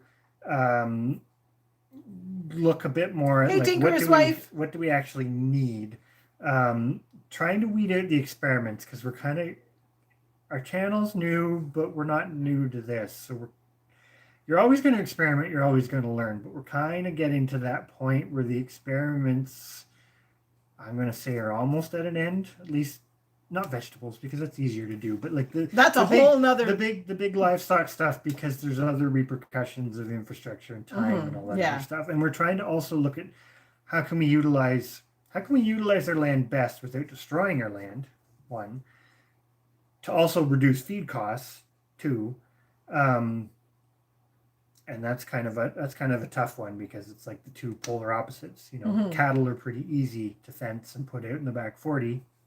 They are, and we've been doing it with the two of them. Rabbits are not easy to do that with, so it's, you know, very different ways to look at it. And the other part too is that there is a time component to it, because we want to try to find a bit. It's like a job. Find what they call that home life balance. You're doing this because you want to live the lifestyle, but it is nice to have that bit of a better balance. That you know, if you had to, even if it didn't you want to, you had to go away for a day or something, that everything didn't die on you because you couldn't set it up to leave for a little bit. Not saying we're going on vacations or anything, but it's just, that is a nice thing to achieve. I think it's possible. I like the idea though that Blanche was talking about there with the rabbits and having a training session. I don't know, we would have to look into the ins and outs of that because I'm not sure if there's any legalities. But I do like the idea of trying to develop something where it almost becomes a whole thing. So they're getting extra value. That's why they're paying you enough for that rabbit to be able to. I'm just not sure of the whole ins and outs of it. It's like you can sell somebody a live rabbit and go to their place and help them butcher it. I don't know what the whole legalities are of them coming here to butcher it. That's the only thing I'm not 100% sure on. So, and Tinker's wife, no worries about being late. You just missed some wild, crazy, all over the place discussion about livestock, but it's been very helpful, and I think we're getting there. It is going to happen. There are going to be changes. It's just figuring them out. Well, I think one thing too. I'm gonna go to the Kuni pigs for a moment, because they're not what you would typically think of as a sort of standard meat pig. Some of the ideas we have, it's kind of like Thorhaven when they were talking about milking their Highland cow. I have read that you can milk a Highland cow. You can milk any cow. But that's not standard. That's not a standard way to look at things. That's kind of thinking outside of the box and in using your resources. I mean, they really want to have the Highland cattle, so they're trying to figure out the maximum way they can utilize that resource, which is great.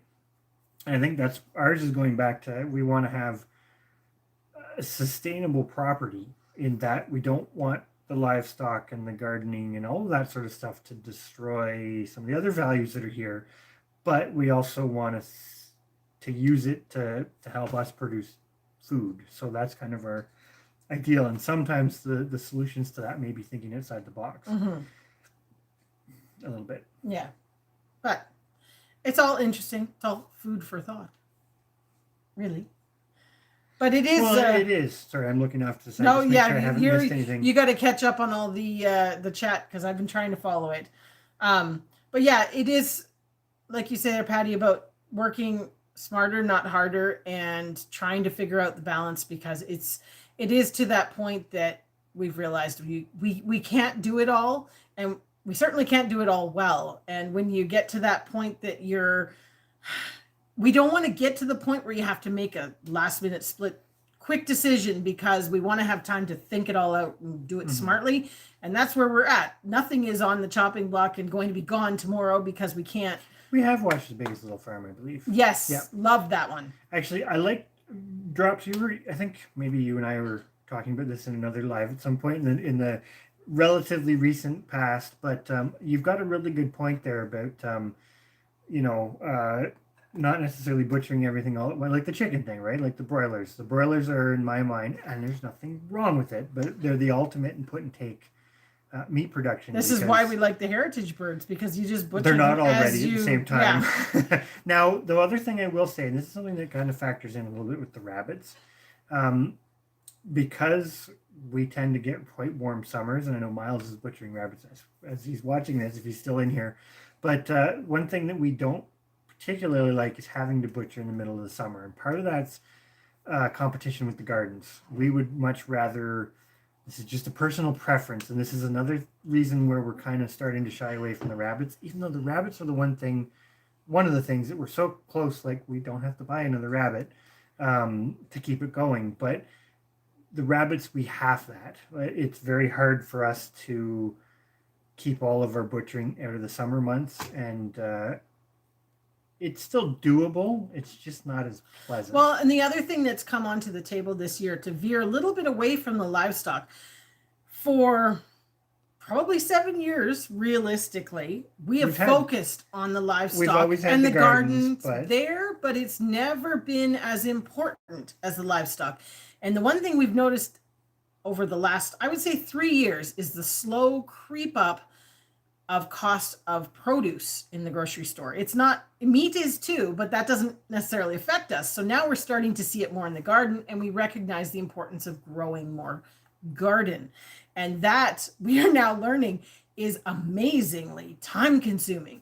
I mean, you're talking, we didn't know that. Well, we knew that's probably why it always went on the back burner. We never did it because we had the livestock. That was our focus. That was saving us money. And the garden was just kind of there because we wanted to have it. We never got it to the scale we've gotten. Yeah. We've expanded it and a lot more. But Drops his comment about having I got to buy ugly rabbits.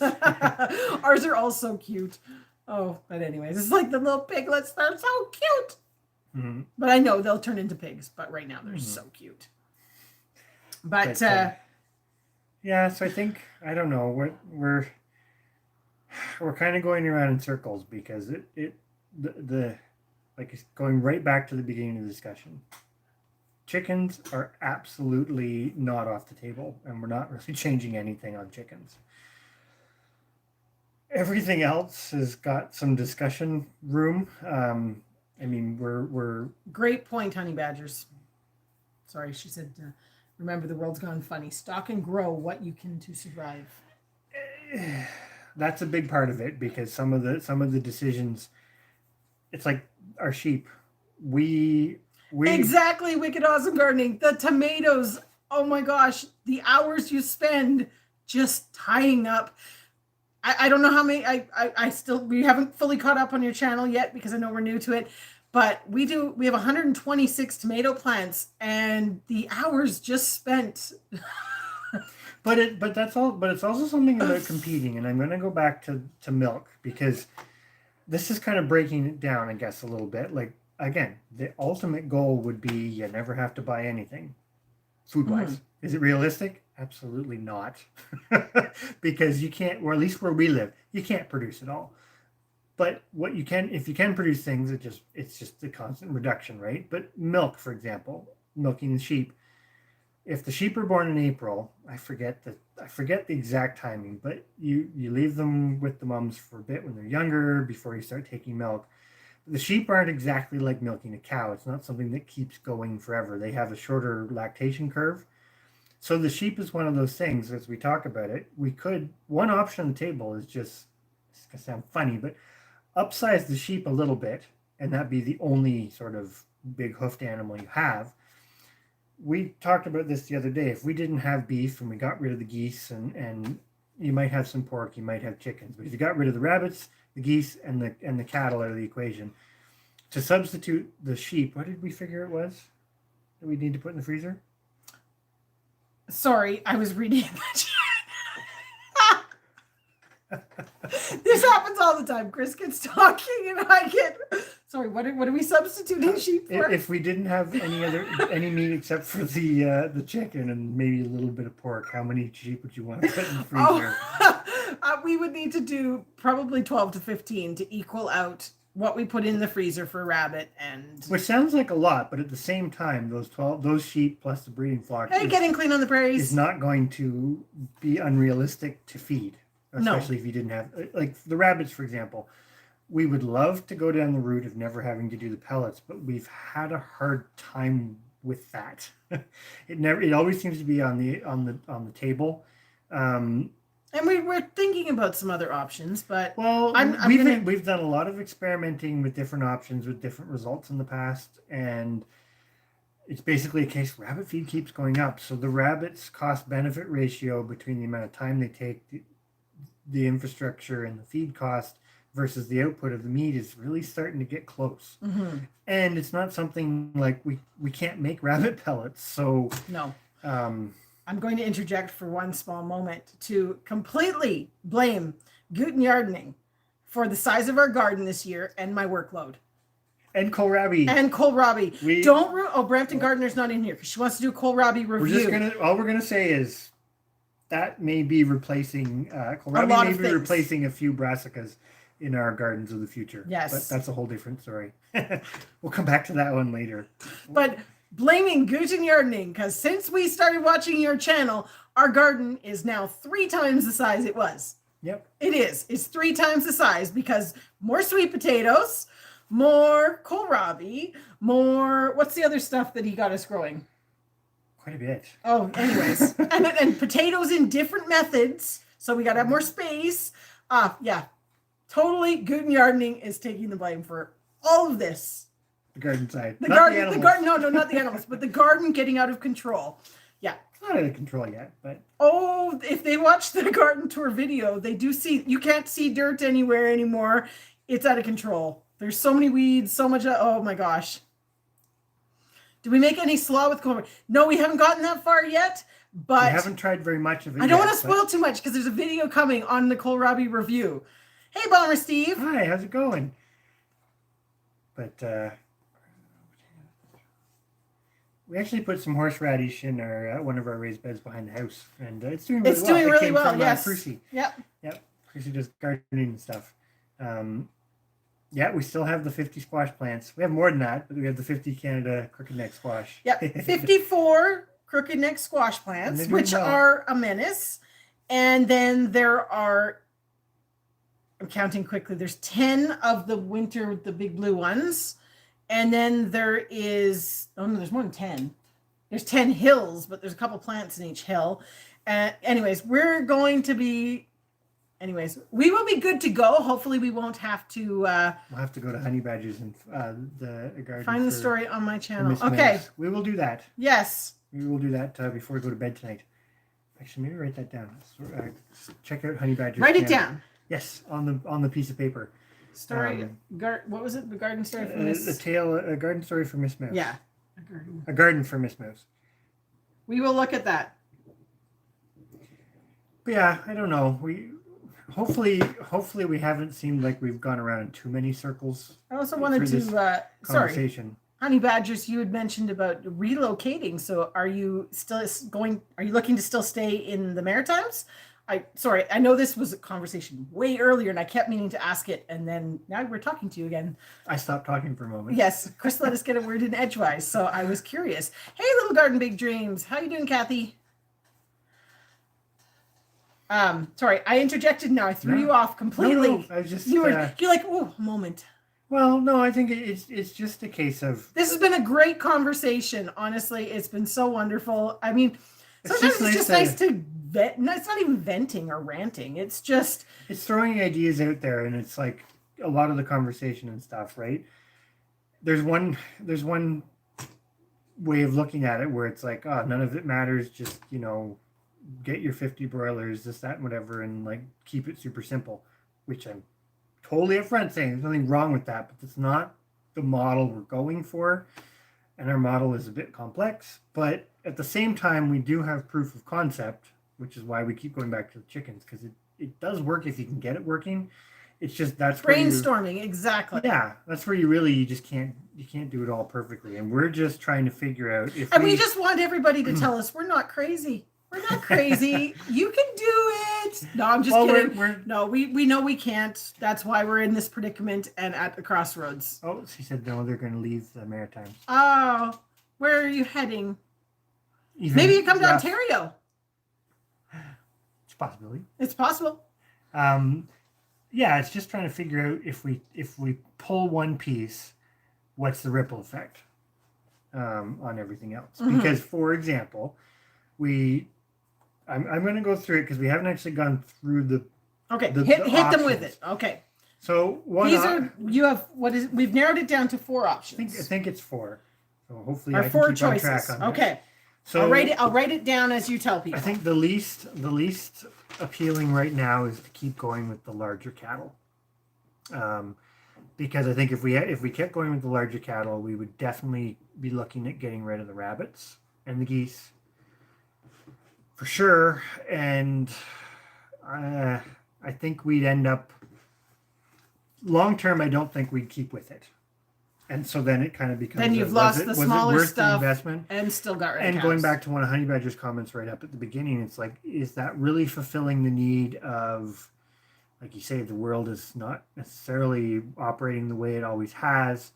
Is that fulfilling that need of that security? I don't think it is. Pause for a moment. Getting Clean on the Prairies, definitely try it next year. We were so impressed with the kohlrabi. Like I say, coming in a video, but because you're all here, we're going to just say, do it. It's worth it. Good Gardening is probably going to tell you that as well. It's amazing. Go for it. Sorry. Yep. Point 2. Yep. So that's one, and I don't think that's our preferred option right now. No. Plus, there's the getting hurt factor. And we're not that old, but I don't know. Maybe we're just whatever. It's that concern of, is this something that in 20 years, because basically you're looking at it in a long-term project, it's not going to become a profitable, working smoothly, well-oiled thing until you've been doing it for 10 years. So in 20 years, are we still going to want to be doing it? Because we'll have just gotten into that level, and then you're going to be getting out of it, basically. Because is it something that when we're 65, 70, 75, are we going to want to still be doing big cows? And we'll have to check out Ridge Life, Bomber Steve, on Thursday. That's this Thursday? Oh, he's on Ridge Life? Yep. Oh, nice. That's what he was just saying there. So definitely check that out, anybody that's in here, because that'll be good. We'll try and remember to put that on our community page. Yeah, Ridge actually, we Life should do on that when it's Thursday? on Thursday. Yeah. Okay.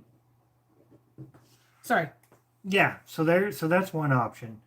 I've seen some good conversation about the kohlrabi. And, you get distracted by the kohlrabi. Yeah, and the fennel. We talked about fennel. We got fennel seeds, but we didn't plant it this year. It just kind of ran out of time. Next year we will. So what's option 2? Option 2 is looking into smaller cattle. Very small cattle. Yes. Which doesn't probably make a lot of sense to some people, but basically glorified goats that can make butter and ice cream. And don't have the same issues as goats. Yes. Because basically one of the big things why we got into cattle as well was to help break the parasite cycle on the farm, because we had goats and sheep. Goats and sheep share parasite cycles. So when it came to pasture rotation, it wasn't an option to have one follow the other or whatever, because you ran the risk of contaminating your whole entire livestock herd. And I'm gonna say it. The only breed that really seems to be available, and it's not very available. Not here. But they're called mini zebu. Not necessarily a big fan of the mini side of it, but anyways, without going into a lot of detail, they're not going to fill your you'd have to milk multiples, but you could still produce the butter. The infrastructure would be basically the same as the sheep, so this would be the kind of the ripple effect. If we did go that route, we would still keep the sheep because they'd probably be the principal meat source. Wicked Awesome Gardening says mini cows are awesome. Yeah. Well, they are. Yeah. As far as the barn space goes, we wouldn't really have to do any extra whatevers. We'd get the advantage of being able to go out on the pastures in heat because they're more heat tolerant. A little bit of a negative in the winter because they're less winter tolerant, but we can keep them in the barn, which really is no different than what we had to do or what we did with the goats. The ripple effect would be we would definitely be getting rid of the geese because we wouldn't. Sorry, I just saw the comment of a 3.5 pound kohlrabi guten yarning. Wow. Oh my goodness.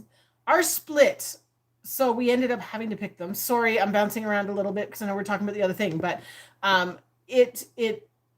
yeah, that's big. Yeah, that would be awesome.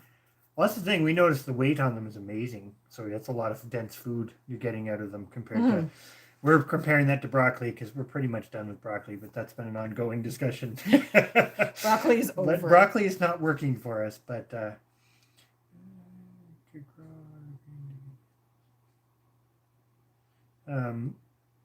What was that one? Anyway, sorry, reading some stuff, but yeah, the ripple effect if we went that route would be we'd still get the milk, we'd still be milking the sheep too, which we should do anyways because we have them. We'd definitely be getting rid of the geese, and we would definitely be getting rid of the rabbits because by the end of it we wouldn't need the extra meat. We'd still keep the pigs. It would help us move a bit more to a pasture style scenario, and it's still something that's in the range. If we had to do it ourselves to butcher, we could. That's an option. The downside is it's a bit of a longer term investment, and so we're really weighing the pros and cons with that. It's kind of the comment about like how long can they be productive for. It's fairly long, but your upfront cost is high. Well, it's pretty much comparable to buying a big cow, which is the dilemma because at face value that doesn't seem smart. But anyways, that was one option is switching to smaller cows, i.e. the mini zebu, which is still going to produce you dairy more comparable to what you would get milking goats, which we have done before. So it's not necessarily a surprise or a shocker to us that we're only going to get 2 liters of milk. That's not a big deal. We're used to milking 6 goats in order to get enough to make cheese. You had a good point on that of really small cattle breeds like that, people tend to balk at or shy away from. But Well, it's like people you look said, at it as when they look at the mini cattle, and especially going down the line of a dairy mini cow, they're going in still looking at it as a cow and expecting to get cow results. Where I think if you go into a mini cow, whether it's a mini Jersey or the mini Zebu or something similar to that, if you go into it expecting goat numbers, well, when you get the mini cow numbers, you're pleased because you're used to what you got from goats, where you're getting a little bit more beef and a little bit more bland. I'm going to ask, is that crazy as in like handling, or we looked into both of those, but the price point to get into it is just crazy, and you still have the dilemma of a pretty big animal, and we want the milk. So we have seriously talked about the low line ones. We did similar to, we kind of hashed out the Dexter ones. The Dexters, the problem with them is they are dual purpose, but nobody milks them. Nobody milks them and nobody handles them, and they sound like, they sound crazy. They sound a little on the crazy side. The low lines definitely sound like they've got an excellent temperament, but the price point on them right now is crazy. Just like promise. And see, this is one thing. Bland's got a good point, and this is probably because of our history of having goats and sheep. Like the sheep are skittish too, so we're guessing. It's just one of those things we don't even know, and that's why we waffle on it, because you pretty much have to dive into it to try it to see if you like it, and if you don't like it, then you're still out and you've made a bunch of changes. And this is the part where we go in circles. So another option is to look at it like milk is kind of not off the table completely, but something that we just won't produce much of. We would still try to milk the sheep. Although I think that's going to be interesting. But like you said, if you can, it's like Annie, the bottle-fed cat. If all you can do is make enough feta to get you through the year, that's still saving you money. Worth every penny of it. I mean, milk is one of those things that, relatively speaking, as long as you're careful on what you buy, where we are in the world is relatively benign. You can usually find stuff that hasn't been tampered with. Too much. I mean, you can go down that rabbit hole as far as you want, but compared to some other products, it's not the worst thing. And we have kind of looked at the budget, even with the increasing price of dairy products in our area, of what we would consume in a year, and potentially some changes on how much of some we could consume in a year or need to consume in a year. You're closer to the line. Like the meat is definitely the bigger value, but this is what we don't know, Guten. We've never actually tried sheep milk. We've heard amazing things about the cheese, and cheese is our biggest dairy expense. I mean, we didn't realize how much cheese we ate until we no longer had the goats, because I was making the cheese then. Now we're buying the cheese, and we're spending $1,000 a year on cheese. But see, this is another thing. You can sort of repackage how you're doing things, and if you can reduce costs somewhere else, then that could be okay, right? So, and the reason we're spending that much on cheese is because we do like really good cheese, and really good cheese is expensive. It's not even really good. It's just actual real cheese. But if milk. But I mean, I'm just saying, if you want the nice, kind of handcrafted type cheese. We don't even necessarily do that. We just buy stuff that's actually real cheese. Anyways, that's a whole nother thing. No problem. No problem, Kathy. Have a great night. Thank you very much for popping in. We appreciate it. So that's another option with this, is to skip cows completely and basically focus more energy on the sheep. Like we talked. Oh yeah, smoked Gouda, smoked cheddar too. I love smoked cheese. Good. Period. So one thing that we've thought of, I mean, we have the sheep. We basically have 3 female lines. We're not quite there to the point that we don't have to keep buying sheep, and to be honest, we probably would continue when we can, but we are very close to the point that with a little bit of extra effort and money spent, we could be kind of self-sufficient-ish. The sheep really don't consume a lot of hay. No. For what you get back and how quickly you get it back. Like when you can butcher them in less than a year. And okay, Eldan says it's super creamy. I could see that. Yeah. And the other plus to it is apparently you can freeze it. And Yeah. this is something that goes really nice with the competing things. I think I started down this line, didn't finish the thought, but like you said, the garden. The garden is a lot of time. Excellent time spent, but it's a lot of time. May and June especially. I mean, yes, you're gardening before. May and June are crazy because you're trying to get everything in. Well, the sheep, because of their shorter, you'd be milking. Now, the plus is if you can freeze it and still use it later to make cheeses and this, that, and whatever, which apparently this was something unique.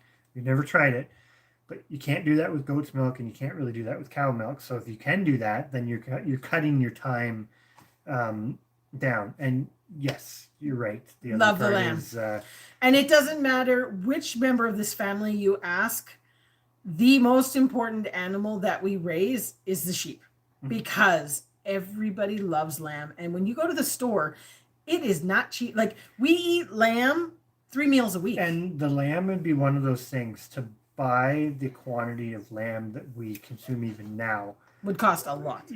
You wouldn't. Unless you had a lot of money, Yeah. you wouldn't.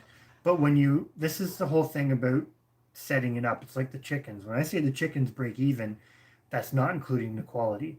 The sheep are cheap. Yeah.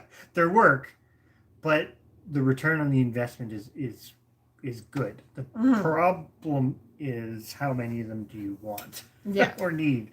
But it's a good return on that. Now you do have the downside is if we do that, our fencing is going to be a little more difficult because that was the advantage to switching to the cows, was the simple electric fencing, which also makes us a bit nervous because it is just electric fences, like what we talked about our neighbor. They respect it well. His bull's on one strand of electric fence. We're not going to keep our bull on one strand of electric fence because that seems a little bit risky. But so Guten, sorry, I missed that. So Guten doesn't care for the taste of goat cheese. Now, one thing I will tell you, Guten Yarding, I can't stand goat cheese from the store. I cannot stand it. It's disgusting. It smells like a male goat. Coming in, Tinker's wife. Yes, no problem thank you at very all. much, Patty. I was very adamant about I do not want to drink milk from the goats. And it turned out when we were doing our own, it was absolutely gorgeous. It was nothing like store-bought goat cheese. Now, some people like that, so they wouldn't like the fresh stuff that we were eating. But well, and I will say this, the goats aren't really on the table to get back into because this is kind of one of our things with the experimenting.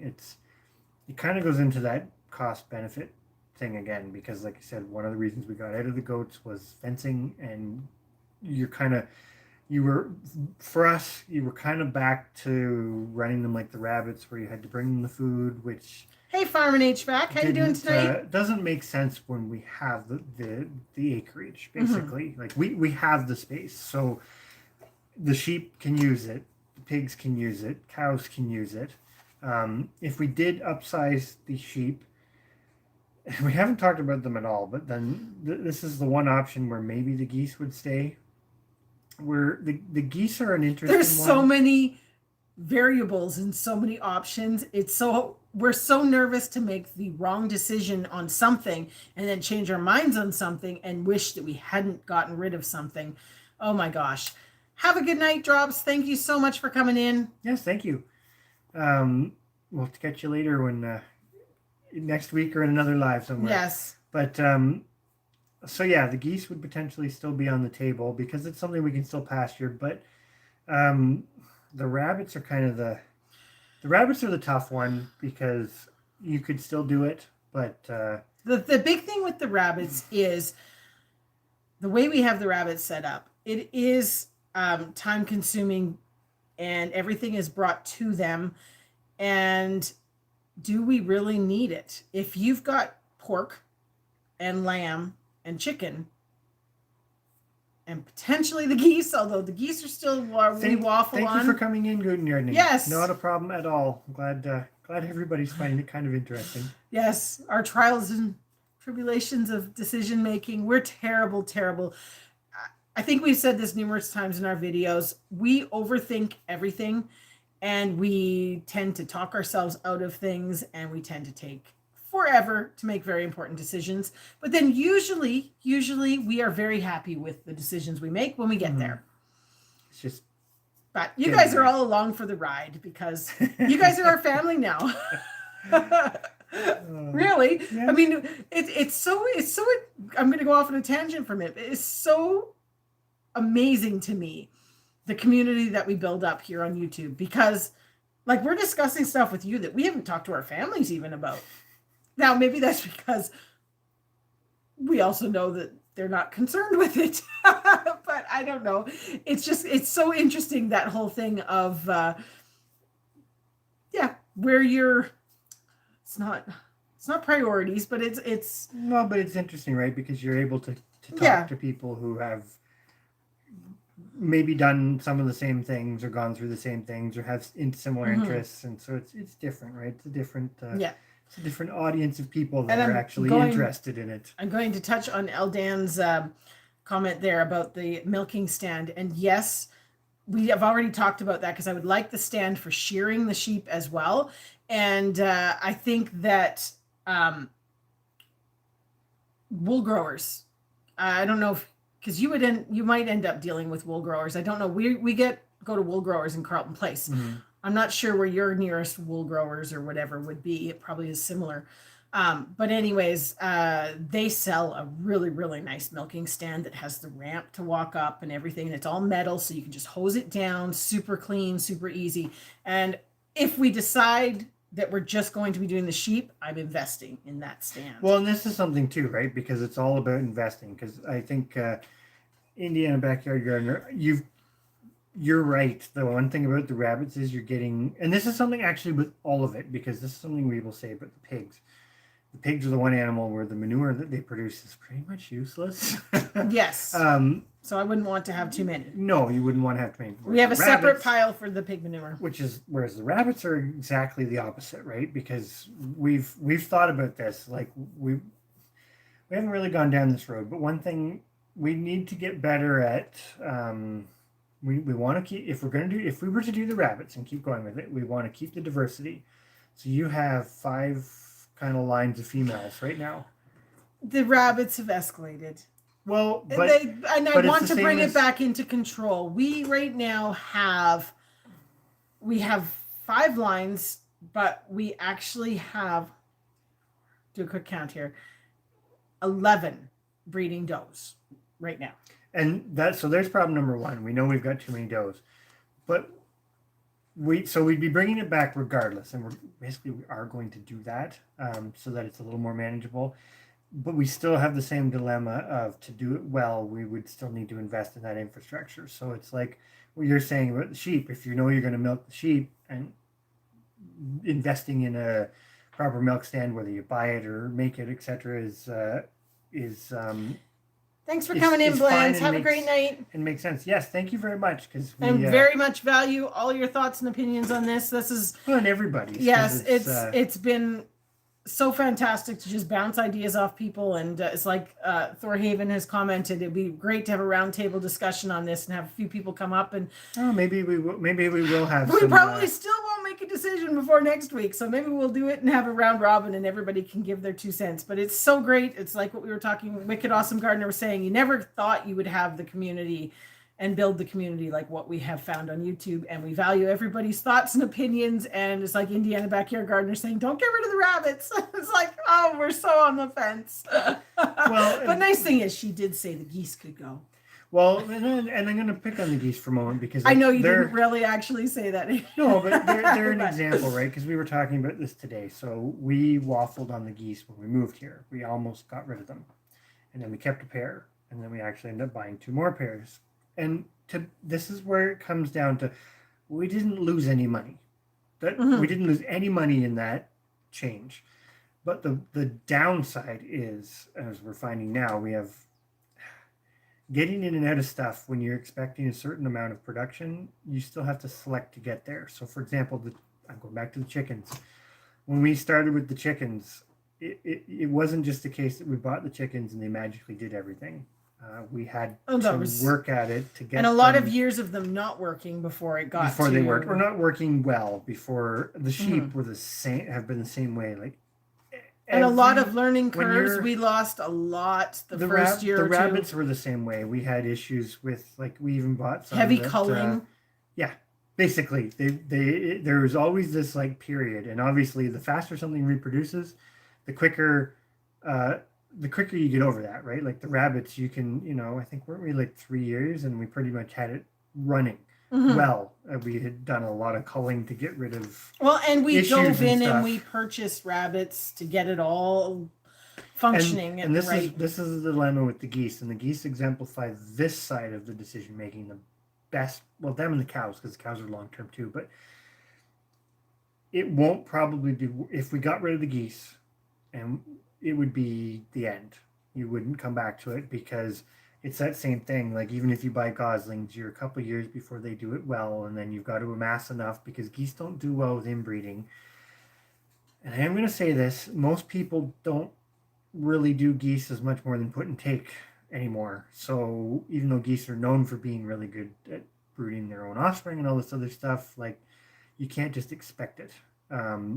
So you kind of get into that thing then: is it worth the effort and the time to get them working again? And I would say on any of the things that we're sort of on the fence on, if they go, that it's they're final. Gone. It's there's no coming back. So that's where it's kind of I guess a scary decision, because they all have their and this is where I think the cows, look at the cat peeking up in between us.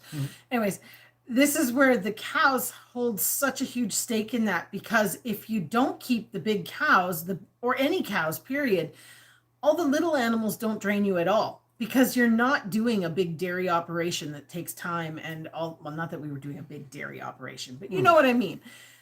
So it is kind of one of those things that it's not necessarily a bad thing, Indiana backyard gardener, to you're not coming back to it. It's just, I think the geese showed it the best, because the geese have excellent practical qualities from that sustainable, sort of be kind of independent scenario. Because of all the poultry, they are by far the cheapest to keep for the amount of output you get, because you get a huge bird. I mean, a turkey costs you a fortune compared to a goose to raise out. But there are other problems to that. So we didn't talk about them much. They're very much on the potential going.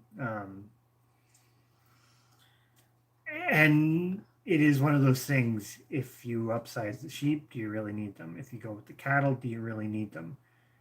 The answer is probably not. The two pluses to them are they're a big animal that produces you a lot with very little input. Bettina. And you're missing deep discussion.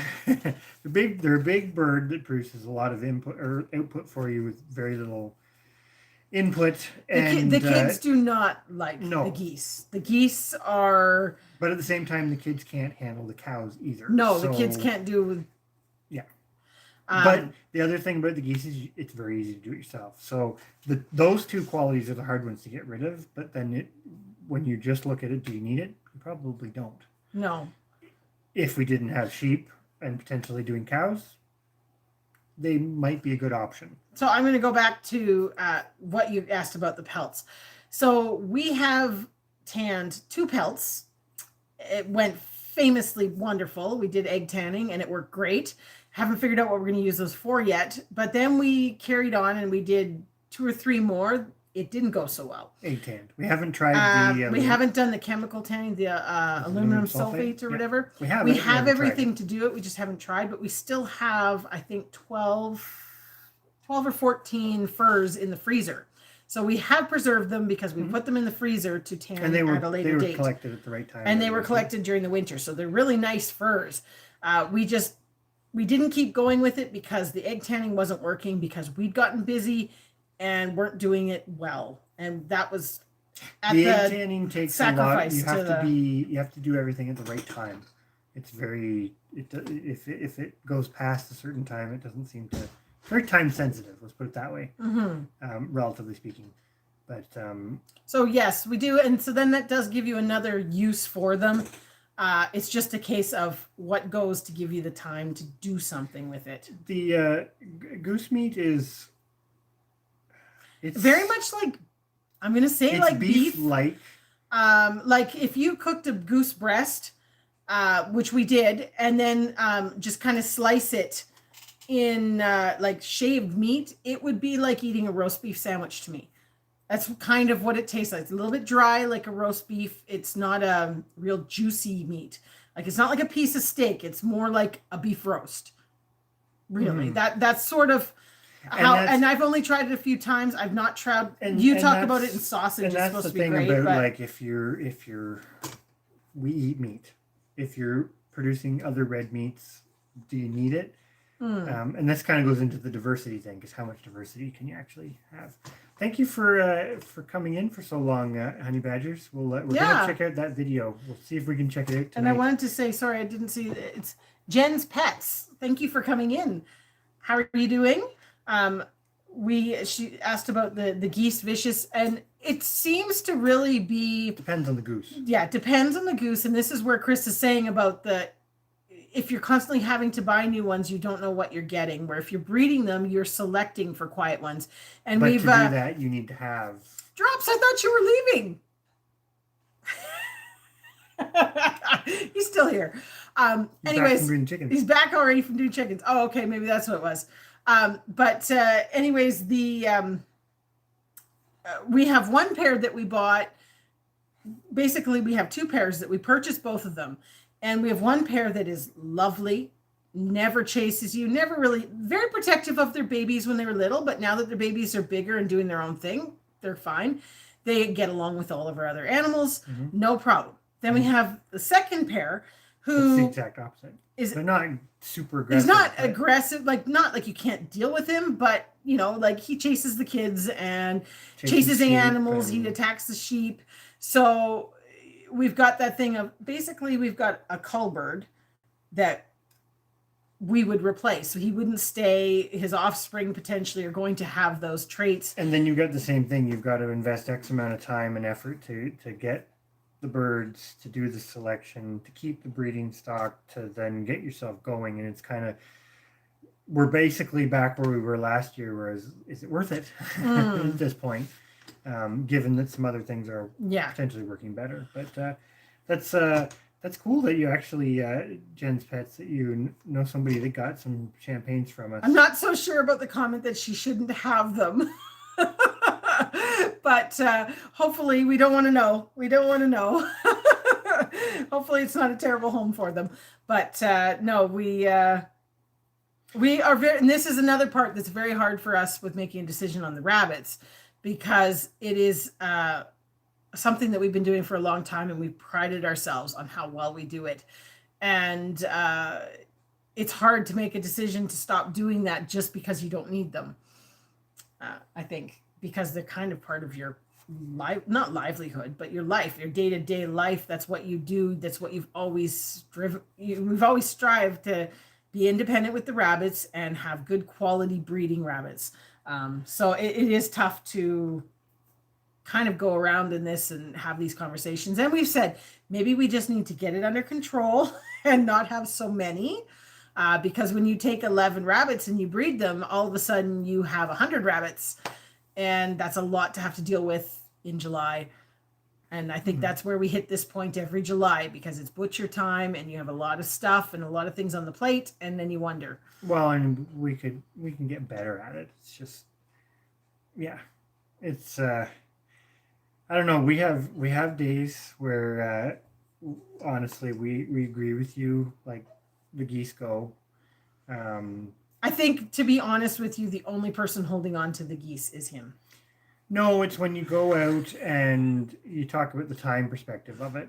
The geese they take no time at all. Zero time. It's let them out, put them away. That's it.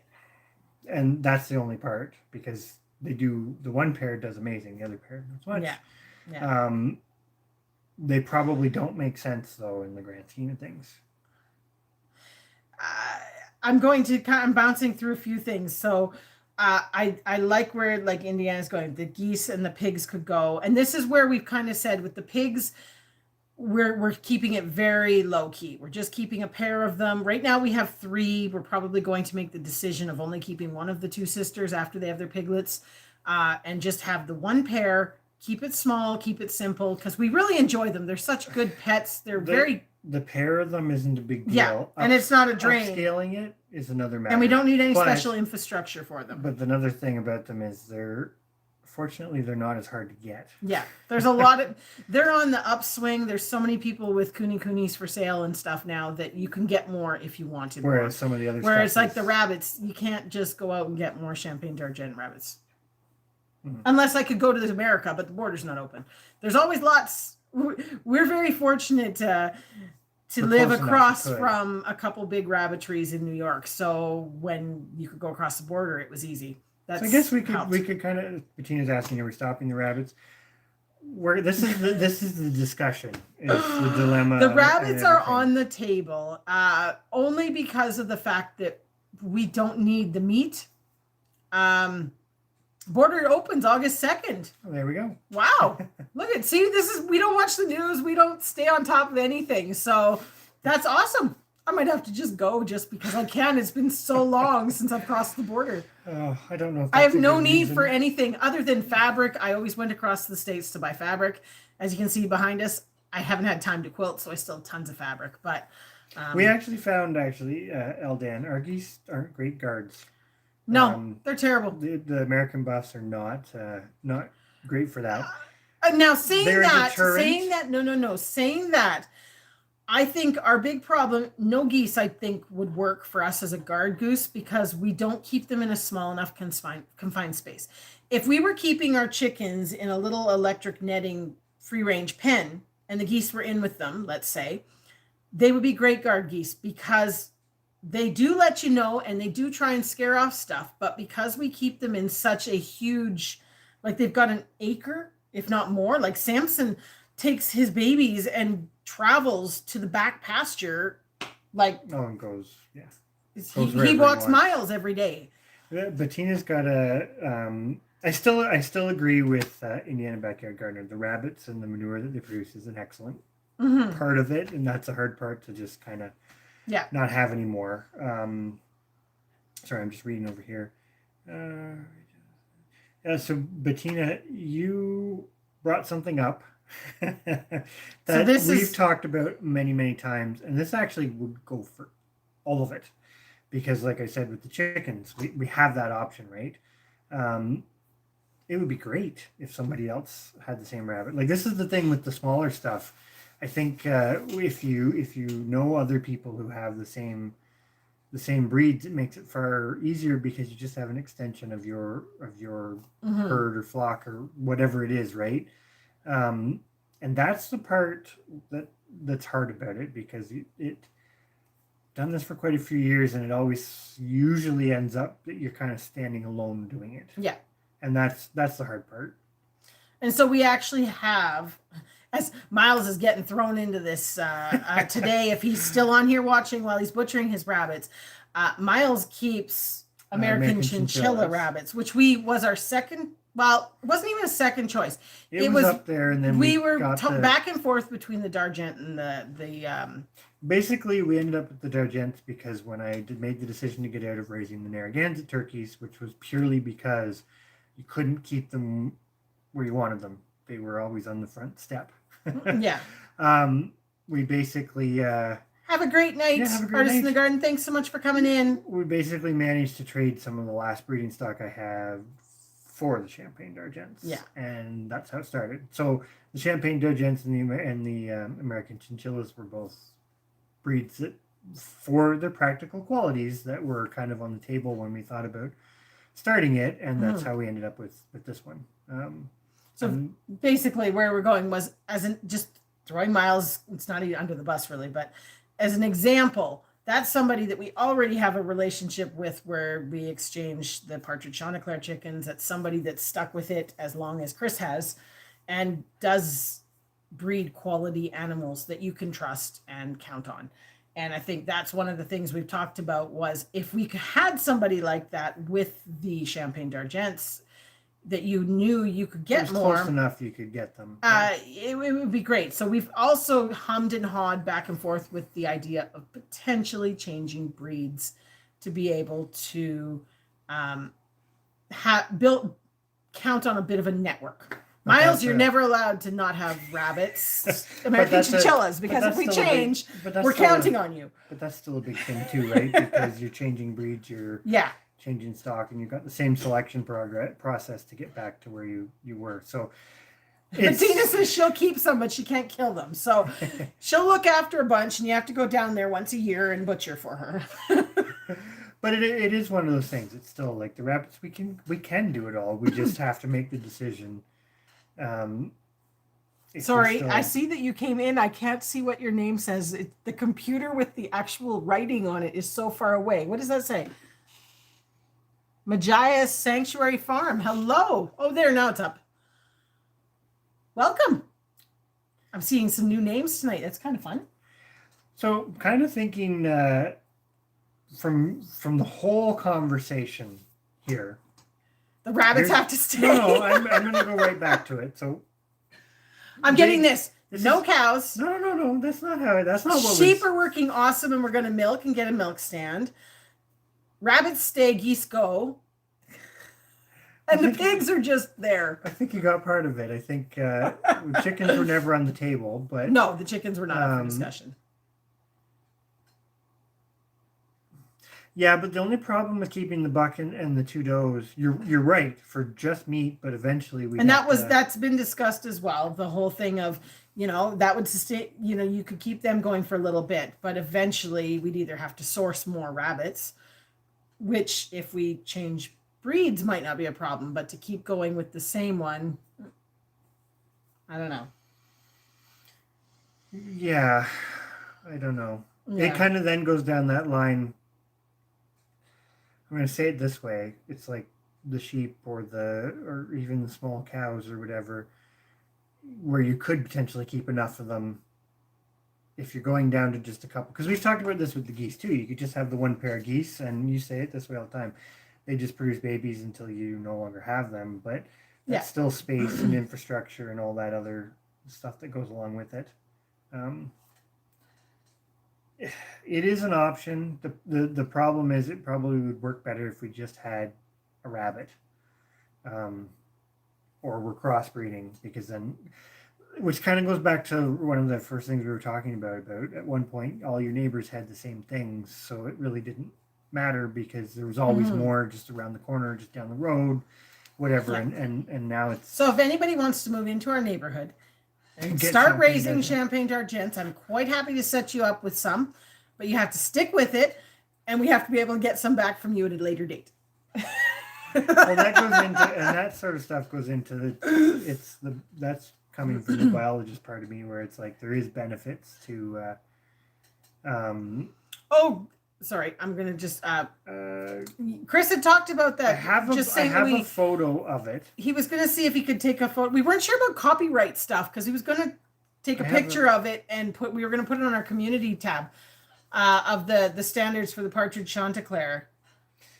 And the second question, so we're going to look into that. I just don't want to get into trouble if we post it. But the second part of that, of how do you manage to avoid the inbreeding part, that's the dilemma with all of this, is you have to have a lot of animals. You have to have a lot of animals, and a population has to have a lot of animals. So if you can't have a lot of the animals, other people have to have the animals, or other people that you trust, which is where it kind of evolves into things like registries and stuff, because then you can track pedigrees and you're not relying on somebody's barn notes, which is nothing wrong with barn notes, but you're taking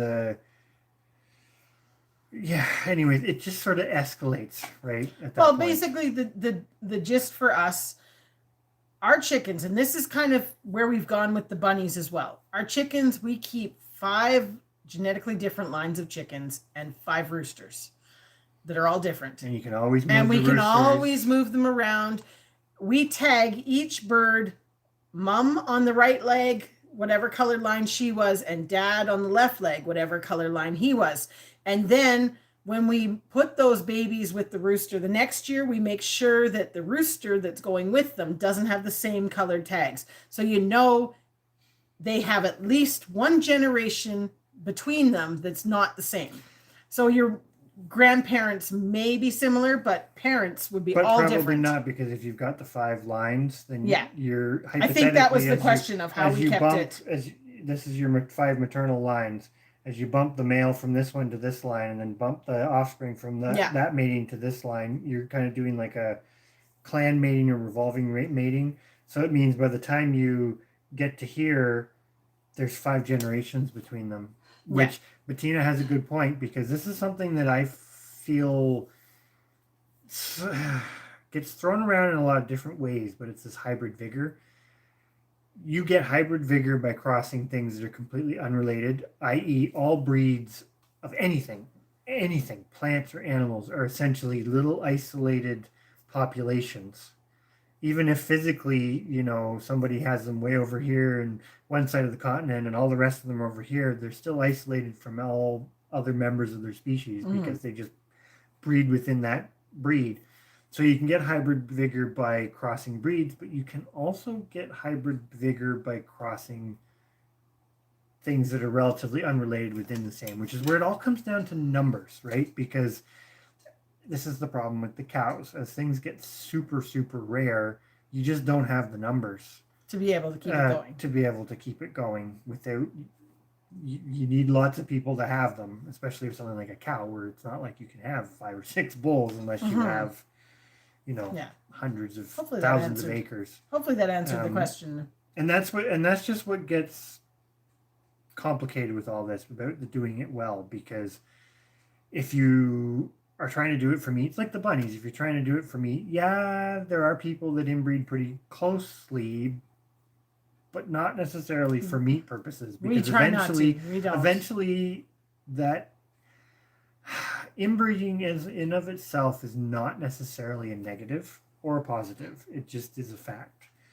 But there are consequences to it, because you have reduced genetic expression because the genes become more uniform, and though not always exactly, wicked awesome gardener, that can lead to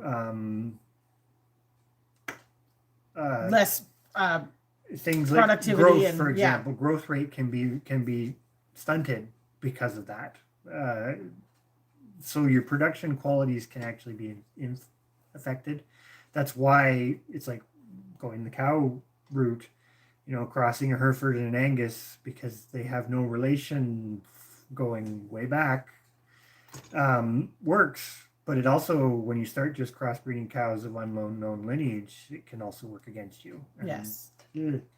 That's where it gets really kind of This is all where we go around in circles, and it drives us crazy, and then we're up still at 2:00 in the morning going, anyways, wicked awesome gardener.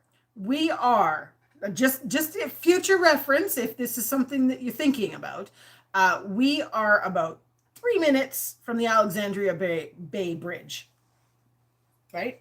Thousand Island Bridge, Alexandria Bay, whatever. That's where we're located. So if you happen to be in and around that area, we can make something happen, because apparently after August 2nd, well, actually that's not full on true, because it's about, you have to be fully vaccinated and et cetera, et cetera. So there's a few little glitches there, but eventually the border will be open again. So if you happen to be, well, where was Brickhouse Rabbitry? We went to, that was Finger Lakes area. No, they're further south. Further south than Finger Lakes? Yes.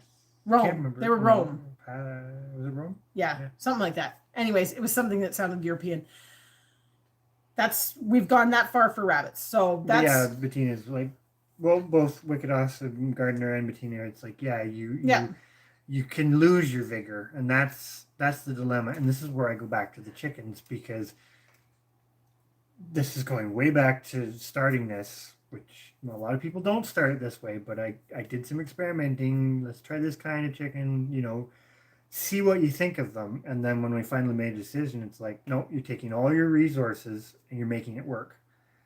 You're getting, you throw them across. Catapult. Yeah. There we go. Catapult.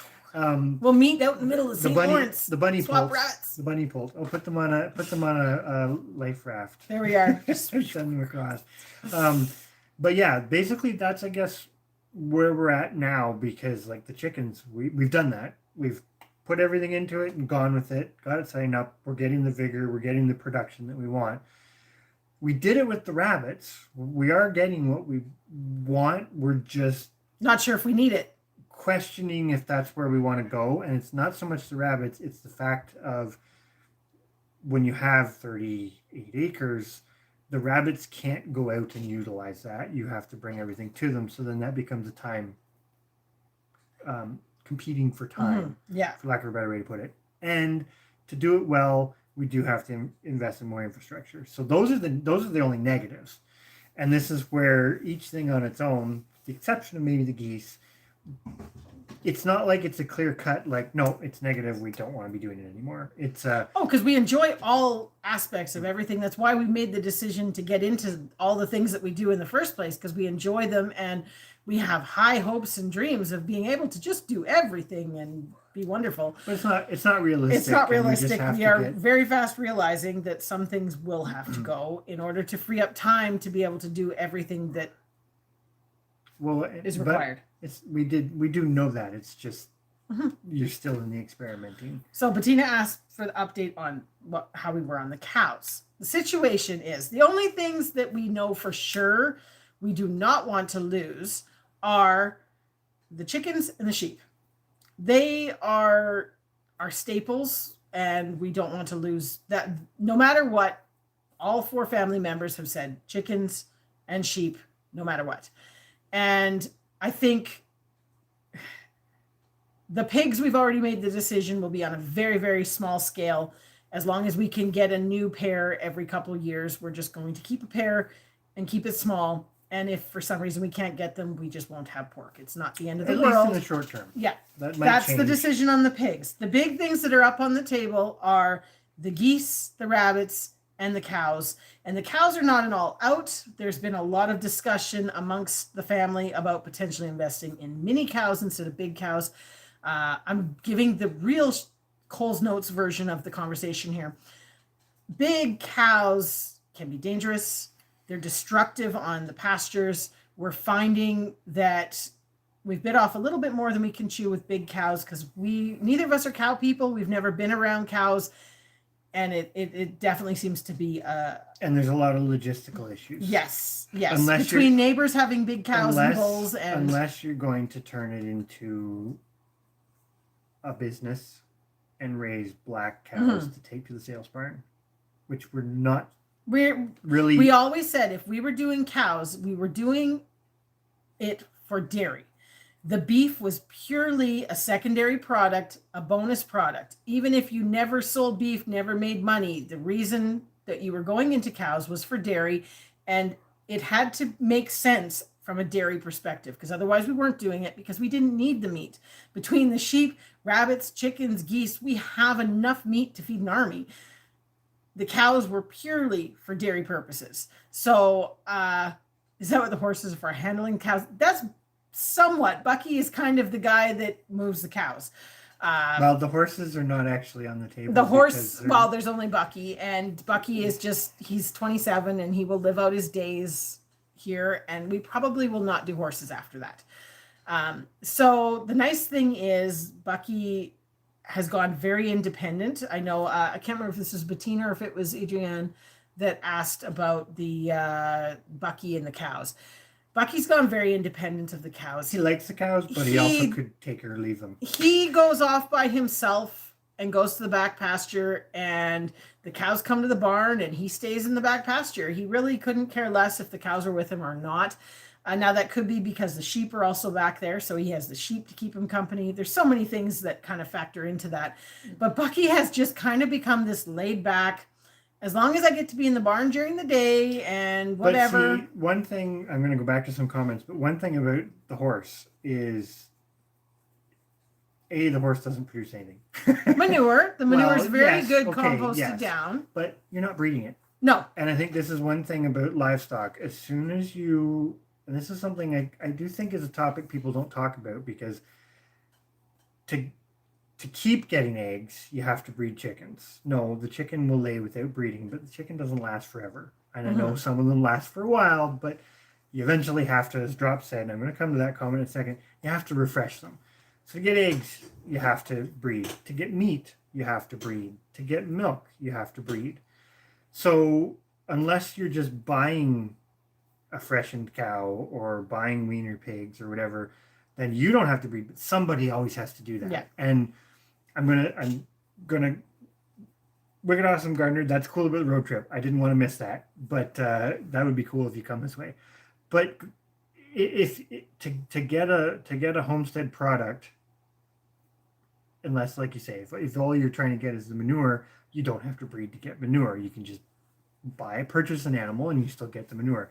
But as soon as you're trying to get those other products, to get them, you have to breed. And then that's where it's like, because Drops has a good point, on the SHTF situation, the poop hits the fan, as and the kids refreshing say. your stock, I would agree it's a good idea to refresh. But what I'm kind of getting at here is with the chickens is we never have to worry about that. No.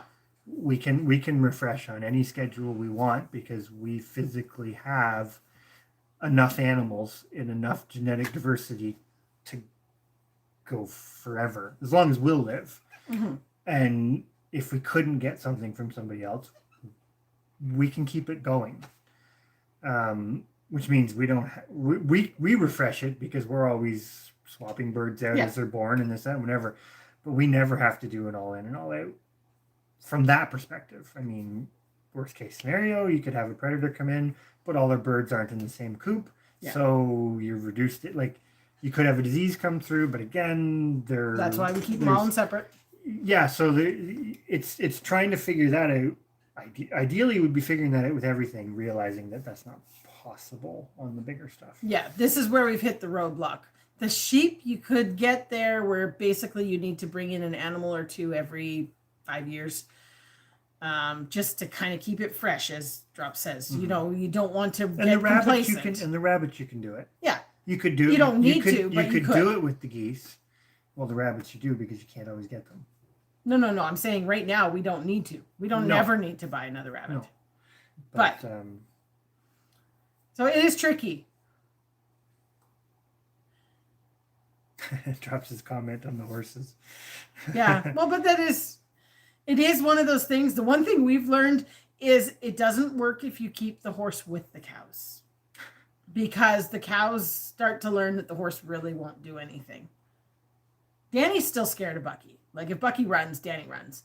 But Dorothy, no.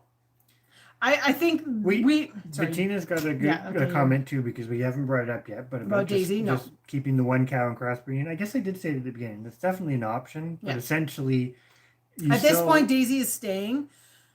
You always have that logistics. Yeah. Whether it's AI or getting a bull, you have that logistics for one cow. Yeah. It's not that it's not possible, but like we said, we've joked a little bit about the fact that our neighbor has a bull. You could crossbreed to it. Yeah, he's even volunteered, but it's a bigger bull, which for Daisy probably is fine. I don't know if it would work for the other girls because they're smaller. Yeah, lots of people crossbreed, but also lots of people don't tell you of the negative. Yeah. You only tend to hear about the economic positive of crossbreeding. Yeah. So the cows are a big discussion that we're going through, and there will be some videos on our thought process of this. We are even looking, just because Bettina wasn't here for the conversation, we are looking into smaller cows, mini cows.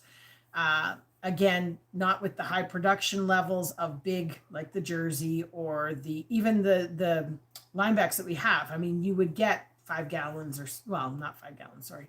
You get 5-6 liters a day, even with the calf on. Where the Jersey, we're going to get 20 liters a day with the calf on. Mini cows, you're getting maybe 2.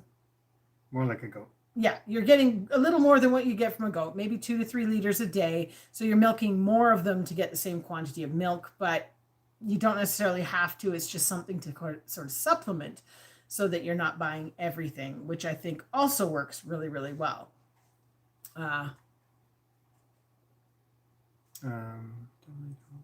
Yeah, exactly. Looking for trouble. And it's one of those, we feel really strongly about not crossing the lineback girls because they are so rare. What are there, 82 in the world? 84. 84 in the world, linebacks. And to crossbreed these two girls seems kind of blasphemy to the breed.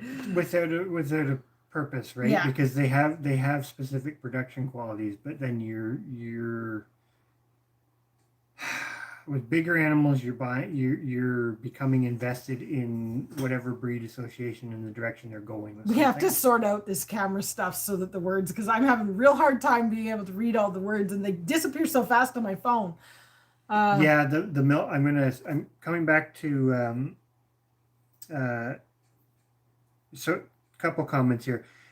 Yeah, we're averse to risk, which is probably part of the problem. And we say this about a lot of things because there's a lot of things that you aren't supposed to do. And yeah, the milk share, people do it.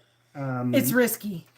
There's a lot of, yeah. Well, the gentleman that we got the cows from. Without even getting into that, because the question came up, do we sell any of our products to make some money back? Love to, but I'm going to say it this way, it's not as easy as sometimes it comes off seeming. So if you're firmly established, maybe you can get into it, but between abattoir issues and costs, and we've basically, this is the big thing. We're trying to look at the model for the homestead of reducing costs as opposed to making money, because we have something, it's like the lamb, it's high value, but by the time you put in the butcher cost and you have to book in your butcher spot before the lambs are born and all this other stuff, like that's the big dilemma. We do sell breeding stock occasionally, like which does supplement to help pay for things, doesn't cover their costs. No. And you're never gonna make money or get rich doing that. No. Going back, what Drops had said there about the market plan, we've kind of done out, not necessarily to that detail level, but I'll just do the lamb as an example. So for us right now, if we took a lamb to be butchered at the butcher, it costs us over $5 a pound just in the butcher fees. That doesn't include keeping your breeding herd and the expense of that, or anything you've put into that animal, like let's say minerals. And if you had to worm, we've been very fortunate at this place that we haven't had worm issues. Lucky. And we feed beet pulp shreds and stuff to get them to come back to their pen at night so that they don't get eaten by coyotes, so they get a treat. So you still have that in the budget. Basically, and then once you become a business model, you have to depreciate your infrastructure and all that other stuff. So we are between $6 and $7. If you include the cost of keeping your breeding flock, we're $7 a pound if we actually send it to the butcher. And the going rate is $9-10 a pound if you're lucky. And I mean, I know I look at that and go, I wouldn't pay that. But see, this is because you had a good comment, Drops, about looking at the economics, and we've just kind of done it in spreadsheets, and you're really good at the math. Oh, and when we butchered the sheep this year by ourselves, we said we are never sending another one that's for us to eat to the butcher again, because it saved. All of a sudden that cost went down to, you were eating lamb for $1.50, $2 a pound, from a selling the meat perspective, which is why we're looking at the sheep from the perspective of, if you're trying to save money, even by the time you have the cost of the feed and everything else, like you're always going to have outgoing costs, but you're eating better. At bare minimum, you're eating better quality than what you would be able to buy at the grocery store for the same price. Yeah. If your Endeavor can do that for you, and you can physically do it yourself, yeah, you're in the positive as far as I'm concerned. And we've really sat down and looked at it with all the animals. Like the rabbit, for example, was another one that basically it was costing you, with the butcher fees, close to $13-14 a rabbit, easy. then that's saying that you're butchering them right at 12, 14 weeks. We like to get them a little bit bigger, so you'd be a little bit more invested on food. But it was still, to then turn around and try and sell that as a meat product to a customer, you're having to ask a ridiculous price, which, to be honest, I get to that point, I'm embarrassed to do it. And I know many people, a lot of our viewers even, have commented that that's not a ridiculous price. I pay X, and I just go, oh my gosh. So I think that's just, we need to get over our hump on that and potentially look into it a bit more. But you still have the same thing, because now the sheep are more I'm going to say this: the sheep are more forgiving. So something that we often do with the sheep, and this is kind of another thing that goes into it, is ram lambs, they have to go. Yeah. They either have to be sold as breeding stock, which that's a very, very small market, or they have to be meat, except for the couple of them that you're keeping to breed. And then they usually have to go pretty quick too, because you can't have a herd of them. If we fix them, or what do you call it, castrate them, you end up they grow poorer. Like, you get quite a big setback. Yeah. So we can still, like in the fall, by January, like you say, as long as they're butchered by January, you're fine. As long as you have somewhere to put them. Jason said he got a ram. In the case of the ewe lambs, keeping a few, even if you butcher them later over the winter, isn't really that big of an economic loss, because you can just put them together and they don't eat very much, right? So that's where the sheep are nice, almost from kind of like what Drops is saying about like the chickens and stuff, right? You can actually physically hold on to a few and butcher them later if you have to. You don't have to be like, okay, I've got 14 lambs that I need to butcher this weekend.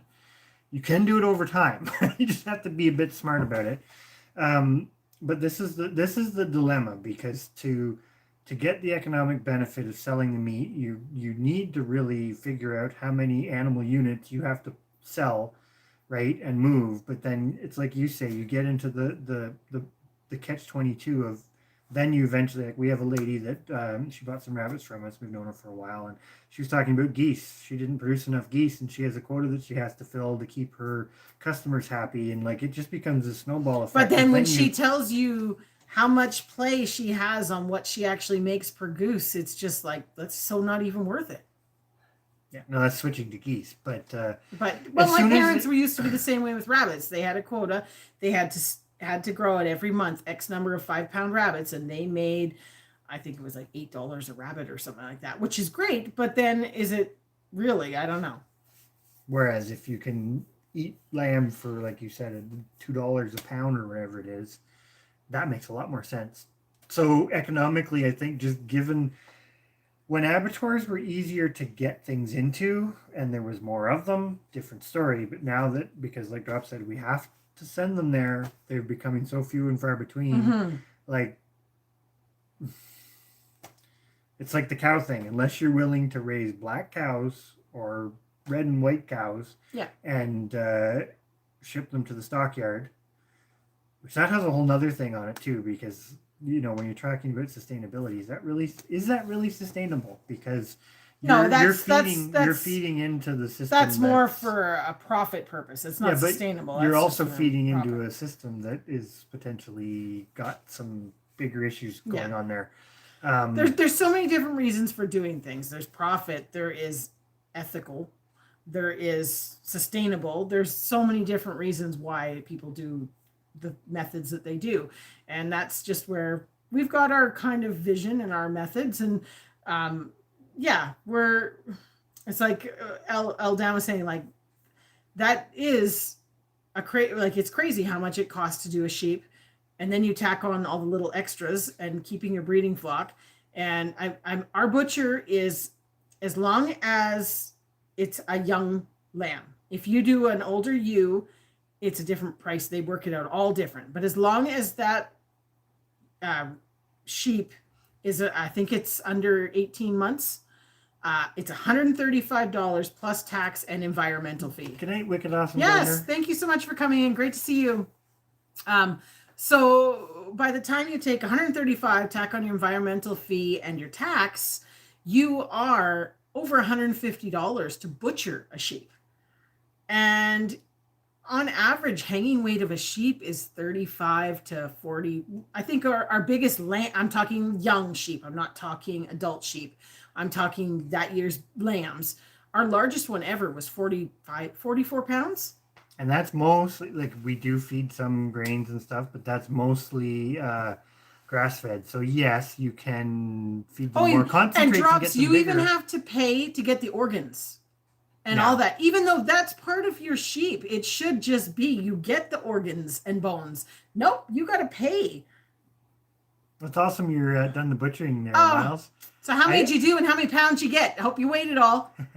I'm going to go back to Bettina's one comment about the castrating the lambs. With the sheep, like we used to do it with the goats, because the one thing we did weather them. We did it both ways, where we raised a couple goats out. Like the goats, temperament wise, were fine. They stayed fine. The problem was if we left them intact, they got to a certain point and they really slowed down. Now the sheep don't do that. The sheep just keep growing quick. But the sheep, if we castrate them, then they do slow down. So then you really couldn't butcher them by the year mark. It's not the end of the world, but it kind of becomes a little bit of that thing of, is it better to eat them a little bit smaller and not have the hassle, or hold on to them a lot longer and feed them a lot more for the little bit of extra meat? And we've kind of looked at it like, well, especially it's usually better to eat them a little, like if you're doing it yourself. Them yourself, it's a little smaller is better to avoid all the extra hassle and then not having the overwintering cost. Because winter for us with everything is, of course, the big money crunch. So the butchering license, you could get it. You have to have an inspected facility, even in your home. It's a big deal. You have to have the whole facility, and you can't butcher anything without a government inspector being there when you butcher. They have to be present. Yeah. There's quite a few people around here that have a processing facility, which means it gets killed somewhere else. Like we have a gentleman just 2 miles down the road that does all of the meat packaging, but you still have to send your animal somewhere else and pay the fee to have them kill it. And then it's transported to this gentleman to then make it into sausages and all that other good stuff. Which this is the economics of size. So again, looking at a homestead scale versus a commercial scale, bigger is better for the commercial scale because your price per pound goes down, because it's like you say, to do with the killing fee, right? You have a one-time killing fee. So even if the price per pound, once you get to a 2,000 pound cow, well, it's still $1 a pound though. That's still a lot of money. Oh, it is a lot of money, but it that's where the correction factor comes in. So this is where, like, it's like the cooney pigs, right? They don't get very big. And they don't get very big very quick, but they eat nothing compared to a full-size pig. I can attest to that. From a homestead perspective, from a more subsistence perspective, they make a lot of sense. Because if you want pork, they're like the only option for us where we are. There's other options in the US, but really here it's that or potbelly pigs, and the potbelly pigs are not exactly the best converters. So Miles has been watching the whole time, or listening the whole time while he's been butchering. So he knows we've discussed potentially using him for rabbits. You're going to be used for rabbits. It's a possibility. You are in our big picture plan. You're in our, was it? Circle bubble? You're in our inner bubble, so you can no longer quit doing anything ever, apparently. Drops is going to operate a seedy black market operation. The sad part is the opportunity is actually there, but the risks are. And there are people that do it. So yeah. Yep, Miles is right. It's the community part, because this is kind of what we're going back to, right? It's like if other people have the same stuff, exactly, the same goals, and this is. I'm not going to knock the community, the lineback cows. I'm not going to knock the community that has them, but they're cows. They're full-size cows. The gentlemen who kept the breed alive, they operated an abattoir. So they always had an outlet for culls. And basically, I guess you could say they were a business expense, so to speak. But most of the people who have them now are looking for ways to recoup some of their cost, right? So this is the bull dilemma, because you're not legally allowed to do the artificial insemination stuff unless you own the bull, which doesn't really help you too much. And I don't blame them, but every male offspring that's born is income. Yeah. And not as a bull, as beef. Yeah, his income is a So, steer. Yep. So once you get, and this is where it all goes back to scale. Basically, full size cattle, I would probably steer anybody. The joke. Steer anybody on a homestead away. Oh boy, from it's them. getting late because those kind of jokes are coming out. I would steer anybody potentially away from full size cattle on a homestead scenario, unless they wanted to try to make it into a business, because You're almost forced to you're have to pretty make much forced to, because between bulls, abattoirs, everything else, the expense is so high. and the It's just risk of, crazy. if you can't get it into the abattoir in time, that's Yeah. a lot of expense. Well, that's the other, I'm going to go back to, El Dan's one there, but what month do you butcher the sheep? So this is our kind of method. Basically, our sheep are born usually end of April, beginning of May. We would like to get that early April, hopefully this year. This will be the year we do it, because we've never been able to get them early. We're always behind schedule. But anyways, they're born end of April, beginning of May. Usually there's a 2-week to 3-week period there that they arrive. We prefer to have anything that we are not using for rams butchered before winter really sets in, like before Christmas. Like December time is kind of the time for them to go. Our rams that we use, so we always keep a few of our own that were born on the farm that spring, and we use them for breeding. So they go in with their select ewes in November, beginning of November, and they would be with them for 2 months. So you're into December, beginning of January. So ideally, we usually have them booked in for January 4th, January 9th, if they're going to the actual abattoir. Otherwise, we're kind of flexible at home because we're doing it outside in the winter. So it would just depend on the weather. If there's a day that's close to zero that you could do it, that's when they're done. Which again is where, because last year it was beginning of March when we did them, wasn't it? Yeah, because the weather was just not. You've got some grace. By the time you get to June of the next year, they're starting to fight, even if you had to keep some of the younger rams, if not before. But it's rams kept together. We find it's like we're coming up August, we separate them out away from all ewes, and that seems to give you a pretty good grace period for them not fighting and carrying on. It's not bad. And if somebody's manageable. If someone's a problem, pull them and cull them. Basically, it's no different than roosters. You can call them early. If someone is being a jerk, they're going to be a jerk. You either have to separate that animal, or I've had to step between rams a few times. The jerk factor just gets worse. So then you got to ask yourself the question: is it worth keeping them as potential breeders or all? So they call if they've got a bad attitude. Which is kind of going back to where it's nice to have a population size that's big enough to do that yourself, because then you can make those selections. I'm going to skip ahead for a moment and then come back, but absolutely 100% right. Butchering it yourself, you are we're completely allowed to do that, and that's the crux of the going back and changing the quote unquote economic model of what everybody around here calls farming, homesteading, or hobby farming, from an endeavor where you're quote unquote trying to make money to something where you're just trying to save it.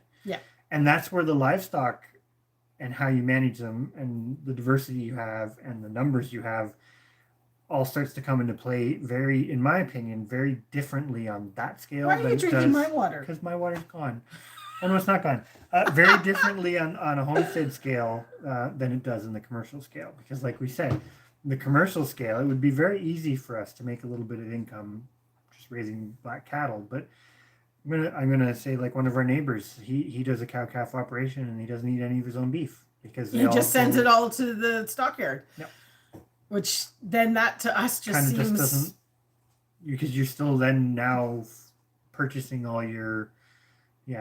Well, that's something that we do kind of do now, drops with the raising and selling breeding stock. All of But our animals are always registered. You can only account for a it's small not, percentage. and it's also not guaranteed. That's one of the things we say this all the time with the rabbits. Even if you breed, you have good years, bad years for sales. Even if you breed an exceptional animal, you have an amazing temperament ram. I'm just going to pick on the sheep. You've got no guarantee that you're going to sell it. So you have to be okay with culling it. Yeah. But at the same time, this is where I say the purebreds. I'm going to say purebred because not everything is registered, but purebreds, and if there is a registry for it, are more valuable to the homesteader or small doer because you see this run the gamut. I would say your animal's worth a little bit more to the right people because they know the qualities. It's like the cow example, what I said. Just because it looks like a Hereford doesn't mean it's a Hereford. Just because it looks like an Angus, black covers everything. So just because it looks like an Angus, it's black, doesn't mean it's an Angus. Yeah. And that's the biggest thing about the Angus industry on the beef side of it, right? Because a lot of black cows are going as Angus. They may not even be Angus. They may have Angus in them. They may not. You don't know. I've read forums on people that talk about Dexters, and one of the best that raise Dexters are like all black herd, all black polled Dexters. You take them to the sales barn, people just think they're younger. That's kind of crooked in a way, but some people that's how they make their money, right? So, deer here, Miles. There aren't any. There's deer, maybe one or two, but not but much. See, this is the thing.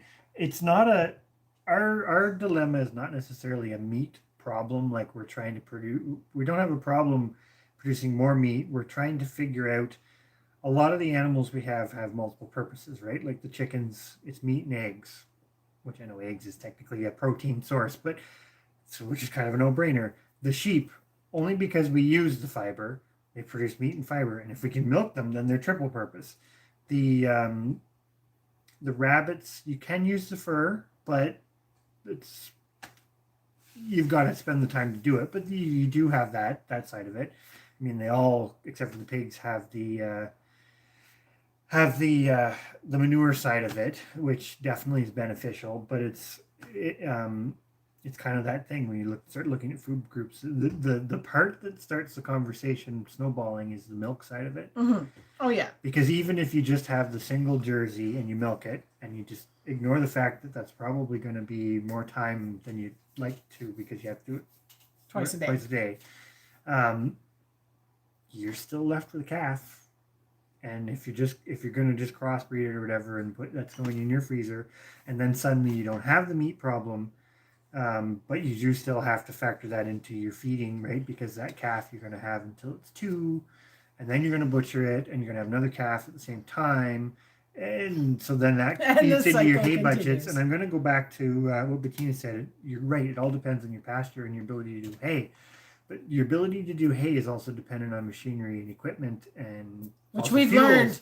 Tractors don't work. Yeah, but that's a whole nother set of expenses, right? Which goes back into the scale thing. If you can write those off as if you're a third generation dairy farmer who can write the tractor expenses off of the income, the guaranteed income you're making, that's great because you can always have the best equipment. But Tina, I'm going to pretend you did not just write that. Because we do that. We're like, what were we doing? But there were reasons why we got rid of them. There was other reasons. There was, fencing. Parasites because they share with the sheep. So we wanted something that was different that would break the cycle.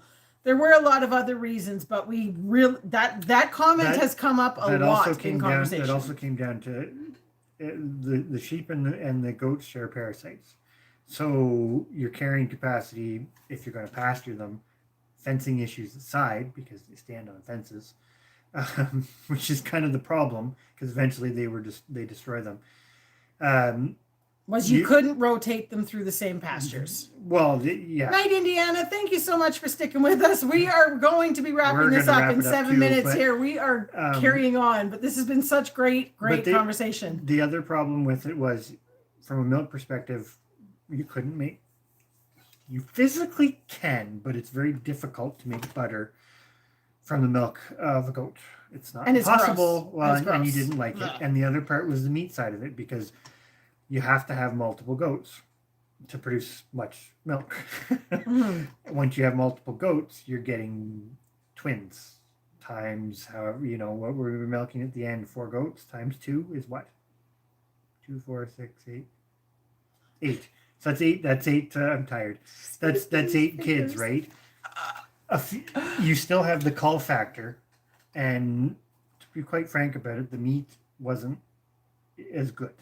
Yeah. So we kind of ended up finding that it wasn't. We'd put it in the freezer and it wasn't getting eaten. And I will also say this too: there are markets for goat meat, but the goat meat was even more expensive to get processed properly. It's not that we couldn't do it ourselves, but so it was just it was a snowball effect of a bunch of different things that we made the decision. From a meat perspective, the sheep were more valuable. Yeah. From a milk perspective, and we all liked the meat. We're hoping to try cows because cows make the butter aspect, and butter is expensive, and butter's something that we use, and it's just this quest to try to produce as much as you possibly can. And this is the reality: is maybe we can't do it all. Yeah. And it's not meat. Meat is not the problem, because we can. Dairy's posing the problem. Dairy is the problem. Can we actually produce dairy in a... And to get dairy, you always have a... low-intensive, sustainable manner. No. No. Yes, but... A backhoe is more useful. You could be correct on that, Drops. Yeah, but you still have the same problem. And machinery like that costs a lot. Like we're talking about... when they were talking, was it Bland's was talking about like the low line cows and stuff, and like they're expensive, but a piece of equipment like a backhoe, that's a lot of investment. Yeah. Yeah. And as far as like we've talked about the idea of milking the sheep, and I think we are going to go ahead with trying to do that for sure, at least, because either way, whatever we decide in the cows, we're a long ways away from milk. But I don't think we would cross them. Icelandics are supposed to be really, really good milk. You could cross them to something that would maybe get you more milk production, but you could also just start selecting in our herd. Because we keep so many animals, we've never done it. We've selected for fleece quality and meat, like how well they grow, how quickly they grow, but we've never done any consideration on the dairy front. So this year was the first year we even looked at their udders. Really looked at it and went, jeepers, you could milk her. So we went through our herd, and there was, 3 or 4 of them that potentially had good development that you could milk them. But this becomes the whole thing of any livestock endeavor. And plants are the same. It's just not on the same scale. But you need X number to be able to do that selection. Otherwise, you're... Night Farm and Chuck, thanks so much for sticking with us. Otherwise, you can't. As I said, we are going to wrap this up here shortly, but it's been so great having you here and getting some chit-chat. I think Eldan's got a good point too about the crossing, right? Like, definitely, because you'd improve the one quality, but this is the downside to crossing, because and it's smart to look at it and go, yeah, but that's a lot of lambs that you have to look after. And then we were talking about this today because you made the joke, oh, we'll just bottle feed all their lambs and make them friendly, and it's like that's a lot of work. So if the sheep is having like 4, I think, can't they even have 5? The breed you're talking about crossing, like yeah. See, that and our thing is, crazy. We start dreading when we think somebody might have twins, because I don't want to be bottle feeding everybody. And the one thing we find is the more they have, the smaller they are. I don't know if that's the same with this other breed, but I know it sounds bad, but when we have somebody who has a single baby, it's huge. Like, you could butcher that at 5 months old, and it's huge in comparison with triplets, where it seems like they get such a slower start that it's a while before they catch up with everybody. Yeah. Else. So it really is. This is our problem. There's so many thoughts, and I'm sure every single homesteader or person thinking about starting a homestead goes through this, where what do you do? What decisions do you make? There's a big chance of making a wrong decision, and how do you figure it all out? Because Bettina missed the part too. I sound but it's more me. I sound extremely negative towards crossing. I'm not, because I do agree with you. Some really great breeds have been created through it, but the problem is, I mean, taking the chicken example, crossing some chickens with a goal in mind, that is, you're right. That's exactly like the partridge chroniclers we have. They exist because 4 other breeds were crossed to create them. But the time invested with a goal, and basically one person, the white Chanticleer was created by one person, the partridge Chanticleer was created by another one.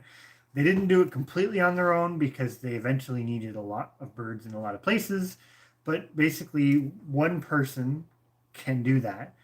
When you start, even sheep, when you start getting into big animals, one person can't do that. And that's where it gets hard, because this kind of goes full circle too.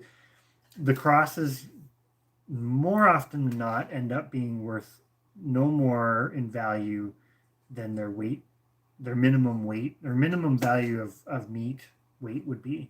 Like you see that with cows all the time. But then that takes away, it's kind of like the thing of trying to make some extra income or whatnot from your flock, herd, or whatever it is. You know, if you've gone down to that lowest common denominator, which essentially is sort of your what do you call that? Trying to think of the name for it. It's like at the stockyards, across a sheep, just a sheep that nobody knows what it isn't going to command a very good price, right?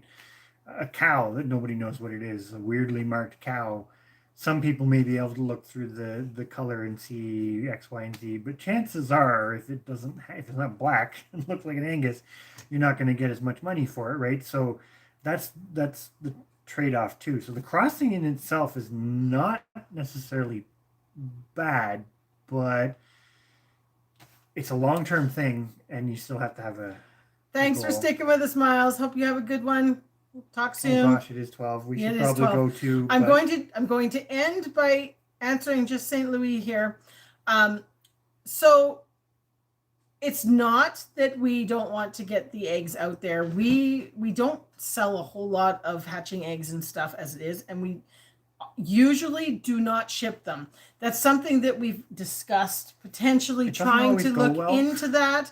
And like you say, if it's somebody that is breeding that bird already and we can do a exchange or something like that, potentially, where I know it sounds really bad, but monetarily wise anyways, money exchanging hands to then mail eggs through the post and have them destroyed sucks. I have shipped eggs before. Like the biggest thing I've ever shipped. Cayugas. I shipped Cayuga duck eggs. I think it was 3 dozen to Newfoundland, and some survived, but it was not a very good. So it would really, I guess it would depend whereabouts you were and all that sort of stuff, because shipping eggs across country is not something that we've really wanted to participate in.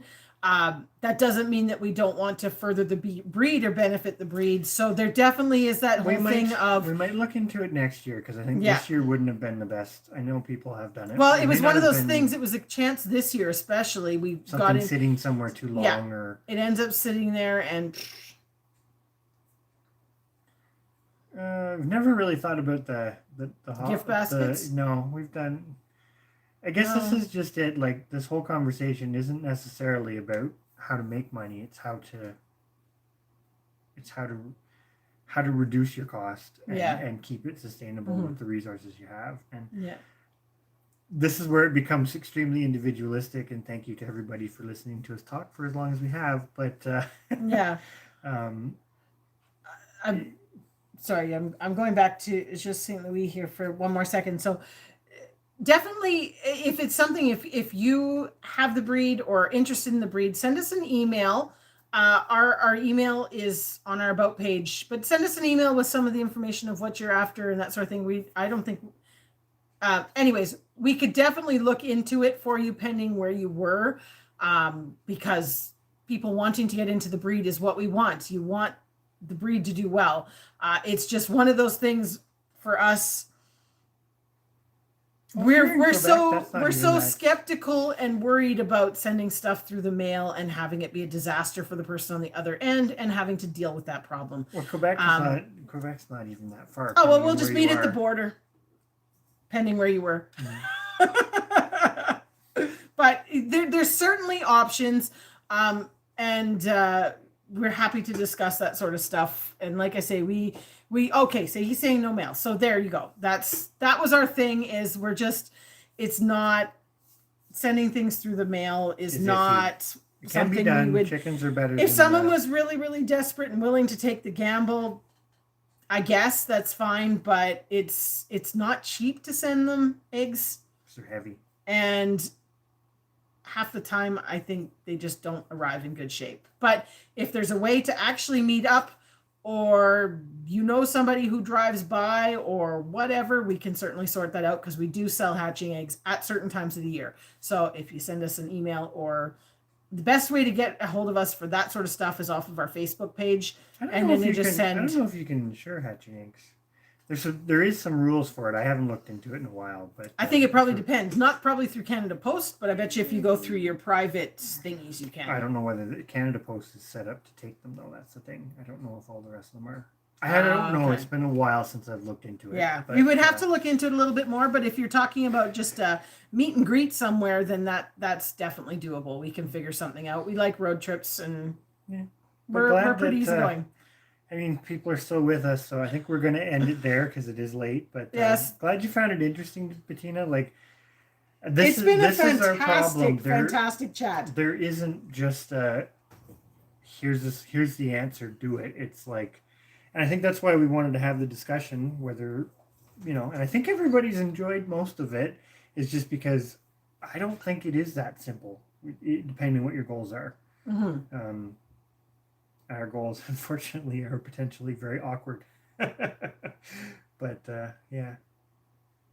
Anyways, I think it's great. On that note, which breed are we talking about? Is this the Frisian? No, is it Frisian? Or Finn something? Not the Finns. I missed something as we were talking about chickens. I can't think of the name. I can't think of the name of the sheep. It's in there, but I have heard that too. Can't think of the name of them right now, but I have heard that. But right, and yes, lots of hatching eggs on Kijiji. We even sell hatching eggs on Kijiji, but we do them as pickup only. Or sometimes, like if somebody's close enough that you can meet, then that's not a problem either. Mm-hmm. But we don't do shipping them out and about. So, but anyways, everybody, thank you so much, and I hope you all have a fantastic morning. And we'll see you next week on the next live. And yeah, your video on the chicken is very useful and interesting. That's fantastic. Glad you feel that way. Yes. We are it's the chicken breed. And I know it's something that for our American followers is a bit tough because it's not a popular breed in the States. And we can't ship eggs across border, et cetera, et cetera. But we love sharing the Partridge Chanticleer with everybody here in Canada because it is an amazing breed that is very it's not undervalued, under-promoted. Underrated. Underrated. So many people don't even know about them. So people just think they're white Chanticleers, and they're not exactly. So we love our Partridge Chanticleers. We've been doing it for almost 12 years now, right? 2009 is when it started. Yeah, so 12 years, and haven't looked back. So it's one of those things. But anyways, anybody who needs to get in touch, do so through the email or our Facebook and send me a message. We're not always the very, very fastest at getting back, but we will, I promise. So have a great night, everyone. And Bettina, you keep typing stuff that I have to read and comment to. We're talking about the Frisians. East Frisians. Okay. Yeah. But, okay, perfect. Everybody, have a great night. Get some sleep. And we will talk again soon. Good night. Bye. I got to figure out how to shut off my phone. Is that the one?